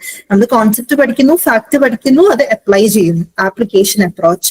അല്ലെങ്കിൽ ഈ പറഞ്ഞ ഏതെങ്കിലും ഒരു ഫസ്റ്റ് 5-year പ്ലാൻ ആയിക്കോട്ടെ, സെക്കൻഡ് 5-year പ്ലാൻ ആയിക്കോട്ടെ, അത് ഏത് മോഡൽ ബേസ് ആണ് എന്ന് ചോദിക്കാം. Okay, Harrow Domar model based ആണോ, മഹാലനോബിസ് മോഡൽ ആണോ, അതാണ് ആപ്ലിക്കേഷൻ അപ്രോച്ച് എന്ന് പറയുന്നത്. ഓക്കെ, സോ അടുത്തൊരു ടിപ്പാണ് focus area that fetch questions. ഒരു കാര്യം നിങ്ങൾ ചെയ്യേണ്ടത്, മാക്സിമം ക്വസ്റ്റ്യൻസ് നിങ്ങൾക്ക് സോൾവ് ചെയ്യാൻ പറ്റുമോ, that is very good for cracking the exam എന്നുള്ളതാണ്. വൺസ് വെറും കോൺസെപ്റ്റ് മാത്രം പഠിച്ച്, തിയറി മാത്രം പഠിച്ചിരിക്കാതെ അത് ആപ്ലിക്കബിൾ ആവണം. ഐ മീൻ നമുക്ക് സ്കോർ ചെയ്യണം എന്നുണ്ടെങ്കിൽ നമ്മൾ ഫോക്കസ് ഏരിയ, നമ്മൾ ക്വസ്റ്റ്യൻസ് സോൾവ് ചെയ്ത് പഠിക്കണം. ക്വസ്റ്റ്യൻസ് സോൾവ് ചെയ്ത് പഠിക്കണം എന്ന് പറയാൻ കാരണം, നിങ്ങൾ മാക്സിമം ക്വസ്റ്റ്യൻ പേപ്പർ കവർ ചെയ്യുന്ന അനുസരിച്ച്, പ്രാക്ടീസ് ചെയ്യുന്ന അനുസരിച്ച് നിങ്ങൾക്ക് മനസ്സിലായി തുടങ്ങും. ഓക്കെ, ഏറ്റവും കൂടുതൽ ഫോക്കസ് കൊടുത്തത് ഏത് ഏരിയയിൽ നിന്നാണ്, അപ്പൊ അത് കൂടുതൽ നോക്കാം, വരാനുള്ള ചാൻസസ് ഉണ്ട്. ഓക്കെ, അതാണ് focus area that fetch questions. എപ്പോഴും ചോദിക്കുന്ന കുറച്ച് ഏരിയാസ് ഉണ്ടാവും. അത് മാത്രമല്ല, നമ്മൾ ഫോക്കസ് ഏരിയ ദാറ്റ് ഫെച്ച് ക്വസ്റ്റ്യൻസിന് വേണ്ടിയിട്ട് മാത്രമല്ല നിങ്ങളോട് പ്രാക്ടീസ് ചെയ്യാനായിട്ട് പറയുന്നത്. എന്തുകൊണ്ടാണ്, നമ്മൾ ടൈം നമുക്ക് എപ്പോഴും പറയുന്ന ഒരു പരാതിയാണ് അല്ലെ. ടൈം മാനേജ്മെന്റ് വളരെ ബുദ്ധിമുട്ടാണ്. നമ്മൾ പറയും ക്വസ്റ്റ്യൻസ്, ചിലർ പറയും ക്വസ്റ്റ്യൻസ് ഒക്കെ ഓക്കെ ആയിരുന്നു, but I didn't get enough time എന്ന് പറയും. സോ നമ്മൾ പ്രാക്ടീസ് ചെയ്യുന്ന അനുസരിച്ച്, ഈവൺ ഇഫ് റിപ്പീറ്റഡ് ക്വസ്റ്റ്യൻ വന്നിട്ടില്ല എന്നുണ്ടെങ്കിലും, നമ്മൾ ക്വസ്റ്റ്യൻ വായിച്ച് നമ്മൾ ചെയ്യുന്ന അനുസരിച്ച് നമ്മളെ സ്പീഡ് കൂടും. അത് ഷുവറാണ്. ഞാൻ എക്സ്പീരിയൻസിലൂടെ പറയാണ്. നമ്മൾ എന്താവും, എത്രത്തോളം നമുക്ക് പ്രാക്ടീസ് ചെയ്യാൻ പറ്റും അത്രത്തോളം നമ്മൾ ഒരു ക്വസ്റ്റ്യൻ വായിച്ച് പ്രോസസ് ചെയ്യാനുള്ള ടൈം കൂടും, അല്ല ടൈം കുറഞ്ഞു കിട്ടും. സോ നമുക്ക് ഒരു ക്വസ്റ്റ്യന് കുറച്ച് സമയം ചെലവാക്കിയാൽ മതി. ഈവൻ ഇഫ് നമുക്ക് ആൻസർ അറിയാണെങ്കിൽ കൂടി നമ്മൾ ഒരുപാട് ടൈം എടുക്കും ഇഫ് ക്വസ്റ്റ്യൻ പ്രാക്ടീസ് ചെയ്തിട്ടില്ലെങ്കിൽ. സോ ക്വസ്റ്റ്യൻ ചെയ്ത് പ്രാക്ടീസ് ചെയ്യുമ്പോൾ നമുക്ക് ടൈം മാനേജ്മെന്റ് റെഡിയാക്കി എടുക്കാൻ പറ്റും, ഒരു ഫോക്കസ് ഏരിയ മനസ്സിലാക്കി എടുക്കാൻ പറ്റും, നമ്മൾ ആ ഒരു പാറ്റേണിനോട് യൂസ് ടു ആവും എന്നുള്ളതാണ്. ഓക്കെ, അപ്പൊ നിങ്ങൾ ഡെയിലി ഇപ്പം പഠിക്കുമ്പോൾ ക്വസ്റ്റ്യൻ പ്രാക്ടീസിങ്ങിന് ഒരു പ്രത്യേക സമയം തന്നെ മാറ്റി വെക്കുന്നതാണ് നല്ലത്. അടുത്തതാണ് കറന്റ് അഫയേഴ്സ് വിത്ത് എക്കണോമിക് ആംഗിൾ. ഞാൻ നേരത്തെ പറഞ്ഞു, ബഡ്ജറ്റ്, പിന്നെ അതുപോലെ തന്നെ എക്കണോമിക് സർവേ, RBI റിപ്പോർട്ട്സ്, അതൊക്കെ നമ്മൾ എന്താണ് എക്കണോമിക് ആംഗിളിലുള്ള കറന്റ് അഫയേഴ്സ് ആണ്. അത്തരത്തിലുള്ള റിപ്പോർട്ട്സ് ഒക്കെ നമ്മൾ മാക്സിമം പഠിക്കണം മീൻസ് ഹൈലൈറ്റ്സ് അറിഞ്ഞിരിക്കണം. അടുത്തതാണ് use elimination trick in MCQs. നമ്മൾ MCQs സോൾവ് ചെയ്യുമ്പോൾ എലിമിനേഷൻ ട്രിക്ക് നമ്മൾ യൂസ് ചെയ്യണം. അതായത് ഒന്നിൽ കൂടുതൽ ഓപ്ഷൻസ് ഒക്കെ വരുന്ന ക്വസ്റ്റ്യൻസ് ഉണ്ടാവും. സോ അങ്ങനെ വരുമ്പോൾ, അല്ലെങ്കിൽ മാച്ച് ദ ഫോളോയിങ് ക്വസ്റ്റ്യൻ ഒക്കെ വരുമ്പോൾ മാച്ച് ദ ഫോളോയിങ് കോളം കൊടുത്തിട്ടുണ്ടാവും. നമുക്ക് ഓപ്ഷൻസിൽ ഇപ്പം 1, അതായത് A1 അല്ലെങ്കിൽ B3 ആണ്. സോ നമുക്കിപ്പം ആ 4 മാച്ച് ദ ഫോളോയിങ്ങില് 4 2 എന്തായാലും ഷുവർ ആയിട്ട് അറിയാം, ബാക്കി 2 അറിയാത്ത. സോ എലിമിനേഷൻ മെത്തേഡ് വഴി എന്താണ് അത് എലിമിനേറ്റ് ചെയ്യാൻ പഠിക്കുക. ഓക്കെ, അടുത്തതാണ് formula plus short cut memory. നമുക്ക് ഫോർമുലാസ് ആയിട്ട് ഇപ്പം എക്കണോമിക്സിൽ നാഷണൽ ഇൻകം ഐഡന്റിറ്റീസ് ആണ് പഠിക്കാനായിട്ടുള്ളത് അല്ലെ. അപ്പം അത് കൃത്യമായിട്ട് അറിഞ്ഞിരിക്കുക. പിന്നെ വരുന്നതാണ് short cut memory. Short cut memory എന്ന് പറയുമ്പോൾ നമുക്ക് PSCയിലൊക്കെ എപ്പോഴും PSC എക്സാംസ് എഴുതുന്ന ആളുകളാണെങ്കിൽ ചിലപ്പോൾ ഷോർട്ട് കട്ട് മെമ്മറി യൂസ് ചെയ്യുന്ന ആളുകളായിരിക്കും നിമോണിക്സ് യൂസ് ചെയ്യുക. സോ എക്കണോമിക്സ് ഒക്കെ പഠിക്കുന്ന സമയത്ത് എന്തെങ്കിലും കാര്യങ്ങൾ, ഇപ്പൊ ഫിനാൻസ് കമ്മീഷന്റെ ചെയർമാൻസിന് പഠിക്കാനാണ് പല ഇയറിൽ, അല്ലെങ്കിൽ പല ഇയറിലെയും 5 ഇയർ പ്ലാൻസിന്റെ ഫോക്കസ് പഠിക്കാനാണ് എന്നൊക്കെ ഉണ്ടെങ്കിൽ നിമോണിക്സ് യൂസ് ചെയ്യുക. ഓക്കെ, ചെറിയ ചെറിയ കോഡുകൾ യൂസ് ചെയ്യുക. സോ ദാറ്റ് വിൽ മേക്ക് അത് നമുക്ക് പെട്ടെന്ന് ഓർമ്മ കിട്ടാനും ആൻഡ് കുറച്ചും കൂടി നമ്മൾ പഠനം ഇൻട്രസ്റ്റിംഗ് ആക്കാനും വേണ്ടിയിട്ട് ഹെൽപ്പ് ചെയ്യുന്നതാണ്. സോ ഇതാണ് എനിക്ക് ഈ സബ്ജക്ട് സ്പെസിഫിക് ആയിട്ട് നിങ്ങൾക്ക് ടിപ്സ് ആയിട്ട് പറഞ്ഞു തരാനുള്ളത്. ഇനി നമുക്കൊരു 3 ക്വസ്റ്റ്യനും കൂടി ഡിസ്കസ് ചെയ്തിട്ട് എന്റെ സെഷൻ ഞാൻ സ്റ്റോപ്പ് ചെയ്യാം. Okay, so okay, first question is ഒരു മാച്ച് ദ ഫോളോയിങ് ആണ്. ഇത് പ്രീവിയസ് ഇയർ ചോദിച്ച ക്വസ്റ്റ്യൻ ആട്ടോ. 3 ക്വസ്റ്റ്യൻസും I have added the question which is previously asked. So ഇവിടെ 4 5 year plans കൊടുത്തിട്ടുണ്ട്. 3rd, 4th, 5th and 9th ആണ് കൊടുത്തിട്ടുള്ളത്. ആൻഡ് ഒബ്ജക്റ്റീവ്സ് കൊടുത്തിട്ടുണ്ട്, അത് മാച്ച് ചെയ്യാനായിട്ടാണ്. സോ ഈ ഒരു ക്വസ്റ്റ്യൻ കണ്ട നമുക്ക് മനസ്സിലാവും നമ്മൾ 5 year പ്ലാൻസും അതിന്റെ ഒബ്ജക്റ്റീവ്സും all 12 പ്ലാൻസ് അതിന്റെ പ്ലാൻ പീരിയഡ് 1951 നിന്ന് സ്റ്റാർട്ട് ചെയ്തെന്ന് പറയുമ്പം 2017 വരെ ഒരു ഓർഡറിലല്ല പോകുന്നത് കേട്ടോ. കറക്റ്റ് 5 ആയിട്ടല്ല പോകുന്നത്, 5 ആയിട്ടാണ് പോകുന്നത്. പക്ഷെ ഇടയിൽ റോളിംഗ് പ്ലാൻസ് ഒക്കെ വരുന്നുണ്ട്, ആനുവൽ പ്ലാനുകൾ വരുന്നുണ്ട് പല കാരണങ്ങൾ കൊണ്ട്. സോ അതൊക്കെ നമ്മൾ കൃത്യമായിട്ട് ക്ലാസ്സുകളിൽ ഡിസ്കസ് ചെയ്യും. സോ 5 year പ്ലാൻസിന് അതിന്റെ ഒബ്ജക്റ്റീവ് എന്ന് പറയുമ്പോൾ നമുക്ക് നോക്കാം. 3rd 5 year പ്ലാനിന്റെ ഒബ്ജക്റ്റീവ് ആണ് make a self reliant and self generating economy എന്ന് പറയുന്നത്. Then 4th 5 year പ്ലാനിന്റെ ഗ്രോത്ത് വിത്ത് സ്റ്റെബിലിറ്റി ആണ്. 5th 5 year പ്ലാനിന്റെ objective attainment of self reliance ആണ്. ആൻഡ് 9th 5 year പ്ലാനിന്റെ ഒബ്ജക്റ്റീവ് എന്ന് പറയുന്നത് growth with social justice and equality ആണ്. So this is the answer. Okay, അടുത്ത ക്വസ്റ്റ്യൻ ആണ് which among is not a part of the document submitted to the parliament along with budget speech by the finance minister. So നമ്മള് ബഡ്ജറ്റും അതിന്റെ എക്സിക്യൂഷനും പറഞ്ഞു അല്ലെ. Budget, execution and preparation, ഇതാണ് നമ്മൾ സിലബസിൽ കൊടുത്തത്. ഇപ്പൊ ആപ്ലിക്കേഷൻ ലെവലിലേക്ക് വരുമ്പോൾ ഇവിടെ ശ്രദ്ധിക്കുക. ഞാൻ പറഞ്ഞു ഫാക്ട് പഠിക്കണം, കോൺസെപ്റ്റ് പഠിക്കണം, ഫാക്ട് പഠിക്കണം. ആപ്ലിക്കേഷൻ ലെവൽ എന്താണ്? which among is not a part of the document submitted to parliament along with the budget speech by finance minister. So finance minister budget speech കൊടുക്കുമ്പം അതിന്റെ കൂടെ സബ്മിറ്റ് ചെയ്യാത്ത document ആണ് ഇവിടെ ചോദിച്ചിട്ടുള്ളത്. സോ ഏതാണ്? Any idea? Statement of income from direct and indirect taxes ആണോ? Annual financial statement ആണോ? Outcome monitoring framework ആണോ? Or demands for grants? Okay, answer ചെയ്യാൻ പറയാം A ആണ്, B അല്ല. B എന്ന് പറഞ്ഞു കഴിഞ്ഞാൽ ആനുവൽ ഫിനാൻഷ്യൽ സ്റ്റേറ്റ്മെന്റ് എന്ന് പറയുന്നത് നമ്മുടെ കോർ ബഡ്ജറ്റ് എന്നാണ്. ഓക്കെ, വാട്ട് ഇസ് ബഡ്ജറ്റ് എന്ന് ചോദിച്ചു കഴിഞ്ഞാൽ it is annual financial statement. Okay, so അത് നമുക്ക് എന്താ വരുന്നത്, തെറ്റിപ്പോരുത്. ഓക്കെ, ആനുവൽ ഫിനാൻഷ്യൽ സ്റ്റേറ്റ്മെന്റ് ആണ് നമ്മുടെ ബഡ്ജറ്റിലെ കോർ കണ്ടന്റ് എന്ന് പറയുന്നത്. പിന്നാണ് വരുന്നത്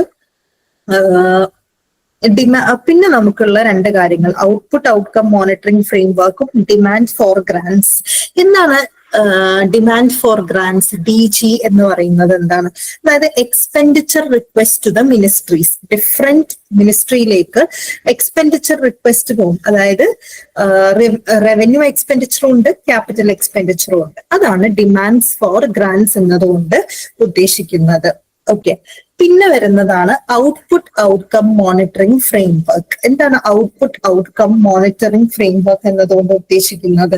അതായത് budget is not only about the money spend. Output എന്ന് പറയുന്നത് എന്താണ്? The immediate tangible result of government spending. അതായത് ഇപ്പം വീടുകൾ പ്രൊവൈഡ് ചെയ്യാൻ, ഹൗസിംഗ് ഫെസിലിറ്റി പ്രൊവൈഡ് ചെയ്യാൻ ഗവൺമെന്റ് പല സ്കീമുകളിലും പല സ്കീമുകൾ വഴി സ്പെൻഡ് ചെയ്യുമ്പോൾ അതാണ് ഔട്ട്പുട്ട് എന്ന് പറയുന്നത്. Okay, so immediate tangible result of the government spending ആണ് ഔട്ട്പുട്ട് എന്ന് പറയുന്നത്. വാട്ട് ഇസ് ഔട്ട്കം എന്ന് പറയുന്നത്? ഔട്ട്കം എന്ന് പറയുന്നത് ഈ ഔട്ട്പുട്ട് കൊടുത്തു കഴിഞ്ഞാൽ നമുക്കൊരു ബ്രോഡർ ലോങ് ടേം ഇമ്പാക്ട് കിട്ടുന്നതാണ്. ഇംപ്രൂവ്മെന്റ്, അതായത് ഒരു ഒരു ഔട്ട്പുട്ട് കൊടുത്തു. അപ്പൊ ഔട്ട്കം എന്ന് പറയുന്നത് ഒരു ലോങ് ടേം. ഈ കൊടുത്ത output, for example, the output is providing number of houses to poor people in order to ensure their standard of living ആണെങ്കിൽ the outcome there is what improvement in the people's life. Okay, നമുക്ക് പല സ്കീമുകളുണ്ട് ആളുകൾക്ക് housing facility provide ചെയ്യുന്ന സ്കീമുകളുണ്ട്. So അതാണ് output and outcome. Outcome എന്താ മനസ്സിലായെന്ന് വിചാരിക്കുന്നു. സോ ഈ ഔട്ട്പുട്ടും ഔട്ട്കമും മോണിറ്റർ ചെയ്യുന്ന ഒരു ഫ്രെയിം വർക്ക്. ഇതും കൂടി എന്താണ് ബഡ്ജറ്റിന്റെ കൂടെ സബ്മിറ്റ് ചെയ്യുന്ന ഒരു ഡോക്യുമെന്റ് ആയിരിക്കും. Then comes demands for grants. So along with the budget speech by the finance minister, annual financial statement, outcome monitoring framework and demands for grants are submitted. Other documents which will be submitted, statement of income from direct and indirect taxes submit ചെയ്യുന്നില്ല. Okay. ഇനി ഒരു question കൂടി നമുക്ക് നോക്കിയിട്ട് wind up ചെയ്യാം. Next question is, scheme announced by Government of India to create new employment and restoration of loss of employment during COVID-19 is. So COVID-19 കാരണം ഒരുപാട് പേരുടെ ജോലി നഷ്ടപ്പെട്ടു അല്ലെ, ഒരുപാട് പേരുടെ ജോലി നഷ്ടപ്പെട്ടു. അപ്പൊ അത് റീസ്റ്റോർ ചെയ്യാനും ഒരുപാട് പുതിയ ആളുകൾക്ക് എംപ്ലോയ്മെന്റ് ഓപ്പർച്യൂണിറ്റീസ്, ന്യൂ എംപ്ലോയ്മെന്റ് ഓപ്പർച്യൂണിറ്റീസും കൊടുക്കാനായിട്ട് ഒരു scheme government of India introduce ചെയ്തിരുന്നു. സോ അത് ഏതാണ് എന്നാണ് ക്വസ്റ്റ്യൻ. എല്ലാവരും ഒന്ന് അറ്റംപ്റ്റ് ചെയ്ത് നോക്കാം. ഓപ്ഷൻ എ എസ് പ്രധാനമന്ത്രി Garib Kalyan Yojana, option B S Atmanirbhar Bharat Rozgar Yojana, option C S prime ministers employment generation programme, option D is Deen Dayal Antyodaya Yojana, national urban livelihood mission. ഏതായിരിക്കും?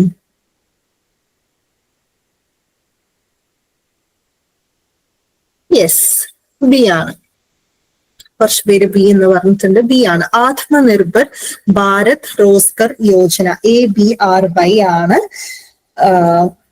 കോവിഡിന്റെ പോസ്റ്റ് കോവിഡ് ഡ്യൂറിംഗ് COVID-19 സമയം എംപ്ലോയ്മെന്റ് നഷ്ടപ്പെട്ടവർക്ക് ഇൻ ഓർഡർ ടു ഇൻസെന്റിവൈസ് എംപ്ലോയേഴ്സിനെ ഇൻസെന്റിവൈസ് ചെയ്യാനും ഒരുപാട് ന്യൂ ജോബ്സ് ക്രിയേറ്റ് ചെയ്യാനും വേണ്ടിയിട്ടൊക്കെ തുടങ്ങിയൊരു സ്കീമാണ്.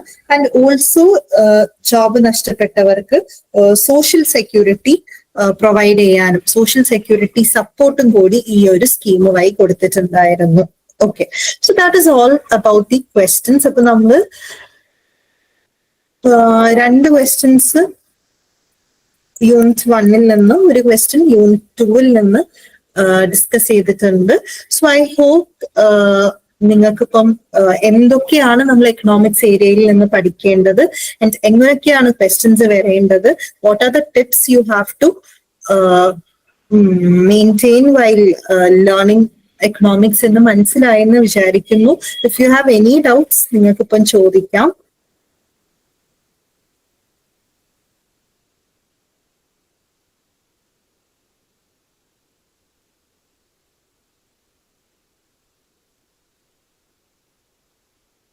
ഓക്കെ, സോ ക്ലിയർ ആയെന്ന് വിചാരിക്കുന്നു. Thank you dears for the cooperation. കുറെ പേരൊക്കെ റെസ്പോണ്ട് ചെയ്തിരുന്നു. Thank you. നിങ്ങളെ റെസ്പോൺസ് ഒരു സപ്പോർട്ടാണ് നമുക്ക്. Thank you.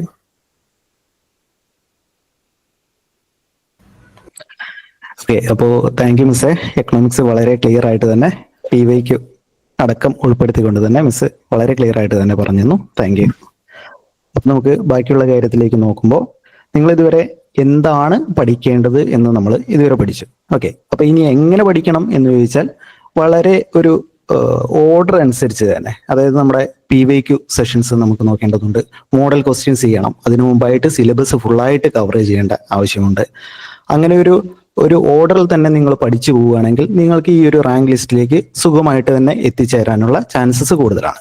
അപ്പോൾ നിങ്ങൾക്ക് എവിടെ പഠിക്കണം എന്ന് നോക്കുകയാണെങ്കിൽ നിങ്ങൾക്ക് തീർച്ചയായിട്ടും I+ ചൂസ് ചെയ്യാം.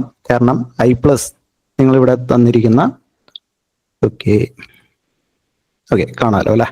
ഓക്കെ, അപ്പോൾ എന്തുകൊണ്ട് I+ സെലക്ട് ചെയ്യണം എന്ന് ചോദിച്ചാൽ നമ്മളിവിടെ നിങ്ങൾക്കായിട്ട് ഒരുക്കി വെച്ചിരിക്കുന്നത് ഈ ഒരു ബാച്ചിന്റെ ഇന്റൻസീവ് കോച്ചിങ്ങിനായിട്ട് തയ്യാറാക്കി വെച്ചിരിക്കുന്നത് ഹൈ ക്വാളിറ്റി ക്ലാസ്സസ്, അതുപോലെ തന്നെ അതിന്റെ നോട്ട്സ്, അതുപോലെ തന്നെ ഫുൾ സിലബസ് കവറേജ് നമ്മൾ ഉറപ്പ് നൽകുന്നുണ്ട്.